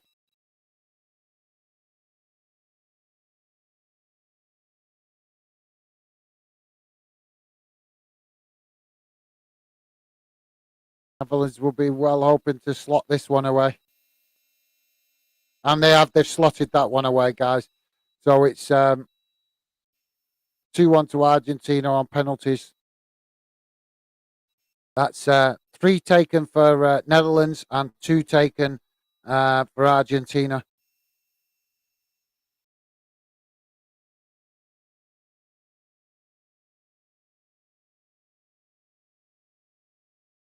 So if the Netherlands do have any chance, they will be hoping and praying that Argentina mess this one up.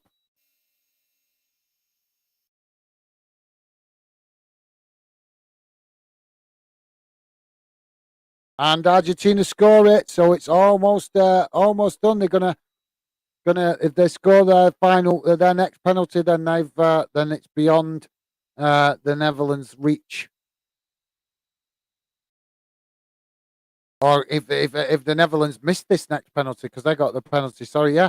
So he gets a bit mathematical, doesn't it? Yeah. So if the Netherlands missed their next penalty, then it's over. They've got to slot this away now to keep themselves in it. Um,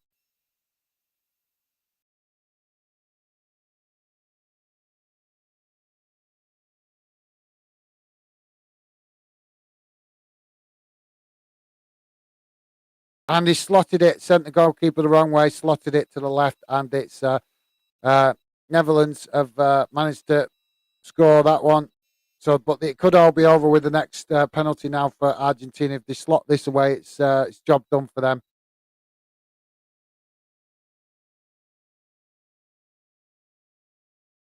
I imagine there's a lot of cross fingers in the Argentina crowd now. Guys, if you got any comments, please do drop them in. Like I say, won't be on for much longer after the extra time because I've had nothing to eat and I'm quite hungry. So I want to go and get some food. But yeah, if you guys got any comments you want to add, please do drop them in now. Argentina to take this penalty now.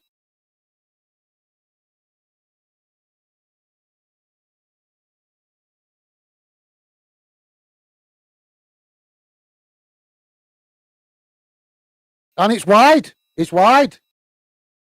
So Netherlands still in with a chance. One wide. So it's 3-2 now, Argentina on the penalties. I kind of had a feeling that he was going to miss that, just with his with the way he lined himself up for the penalty, standing very central, and then he moved to the left and did a very slow run up, and you just thought you've overthought this lad. He just gave that impression that he'd overthought it. And Netherlands slot it away. So they've now. I think that makes it now 3-3 on penalties. But it could still all be over with this penalty, I think.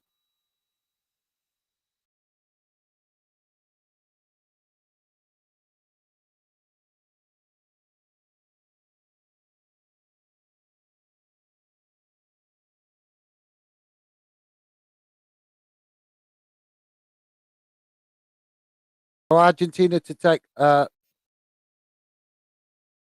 fifth penalty. Yes, so it's their fifth. If they score this, they win. They win the game, and they go through to the semis. So a lot hanging on this game, guys.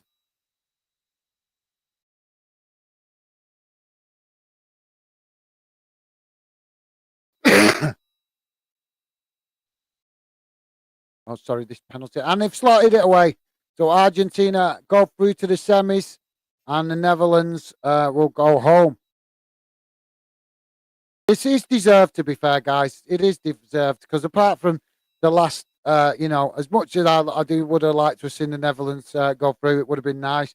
But I think they caused their own downfall. They didn't deserve to win. They rallied in the last 10 minutes, 10, 15 minutes of the second half. They got the goals to level the score, which was a big surprise because up until that point, they didn't even look like scoring. But yeah, like I say, Argentina, in fairness, they were the stronger of the two teams for the majority of the game. And I think they deserve to go through, if we're being honest, based off what we've seen in the game.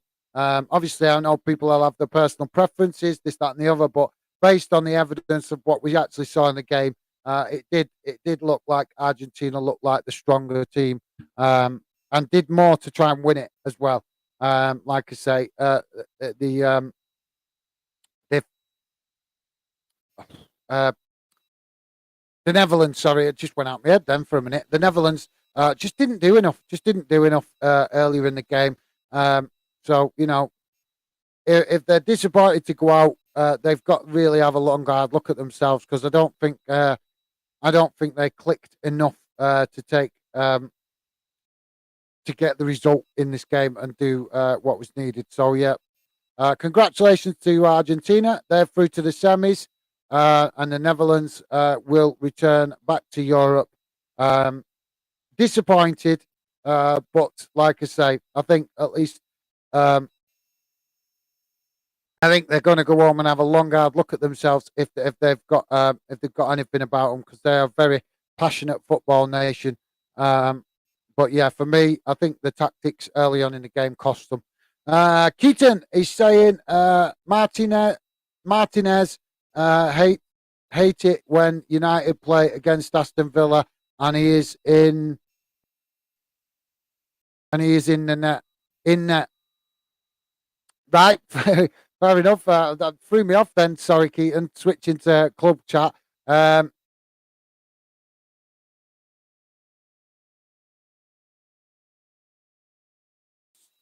right. Fair enough. Um,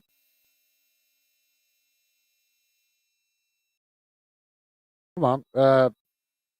Keaton saying, "Hungry, don't be eating uh, alpha." I can't even see that. Alpha, alpha jokes. Same with frogs' legs. Tomorrow, don't be eating them. England, come on. Right, fair enough, mate. Yeah. Like I say, hopefully we get a good result against the French tomorrow. It's going to be definitely going to be an interesting game, mate. Because, like I say, they will definitely put us to the test. And any England fans that think it's going to be a walk in the park are just deluding themselves.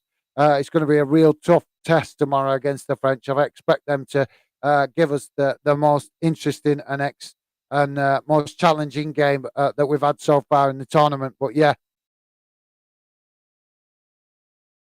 I'm trying to work out what you're saying there. Alpha Jones. I've never heard of it, Keaton. What's Alpha Jones? Never heard of it, mate. But yeah, like I say, a bit of a change in topic. But yeah, like I say, fingers crossed we get the result tomorrow. Lots of lots of potential in our team, and we're more than capable of beating the French. But the question is, will England start the game the right way? Because for me, that is the key point, the key aspect of the game. England starting right. If they start slow, it's going to be a really difficult game to get through and get a result out. But if they start fast and they're well up for it, and they show that they're committed and they've got the desire to get the result, then I think. I think we can get the win and get through to the next round. But it all depends on how we start that game for me, because if we start slow, the French are just too good, and they will just come at us, and they will find gaps, and they will exploit our mistakes, and they'll score goals. So for me, I think England definitely need to start the game quick. Um, but yeah, thanks for that, Keaton. Bit of humour there, not wrong with that. Thanks, Gaz. See you tomorrow. Um, whatever you do for England, fingers crossed we get the win. Absolutely, Joey. Yeah, absolutely, definitely, mate. Want a positive result tomorrow. And yeah, like I said, I've been trying to get this thing. That's why I'm going to jump off in a minute and go and get some food and then get this editing finished because I was hoping to have it finished yesterday, but unfortunately I didn't manage to. It's taking me some doing getting used to all this edit demands. But yeah, thank you very much, Joey. Really appreciate you being involved in the chat, mate, today. It's been amazing. Some great comments from you, mate. And like I say, yeah, I totally agree with you. Let's hope we get a positive result tomorrow against the French. It's going to be a tough game, but we know we've got the players to hurt them. We just need them players to, come out fired up and be well up for it and have confidence in themselves, have confidence in their own ability and know what they're capable of. So, yeah, thank you very much, Joey. Appreciate your positivity, mate. And like I said, I look forward to seeing you on future streams, mate. And look after yourself. Hopefully, see you again soon. Just going to get through these last couple of comments and then I'm going to call it a night. Keaton saying, Alpha Jones are shortbreads with jam filling from Argentina. Ah, right. Right. New one on me, mate. I've never heard of them. But thanks. It's always good. They say you learn something new every day. So I've obviously just learned something new. So yeah, nice one, Keaton. Obviously, like I say, this is Alpha um, thing. I know one thing that South American players like is that drink. They drink that drink, don't they? That weird drink that they like. I know that's very popular over there. You see a lot of players drinking that. But yeah, I didn't know that, Keaton. So thanks for that, mate. Like I say, always good to learn something new each day. Where's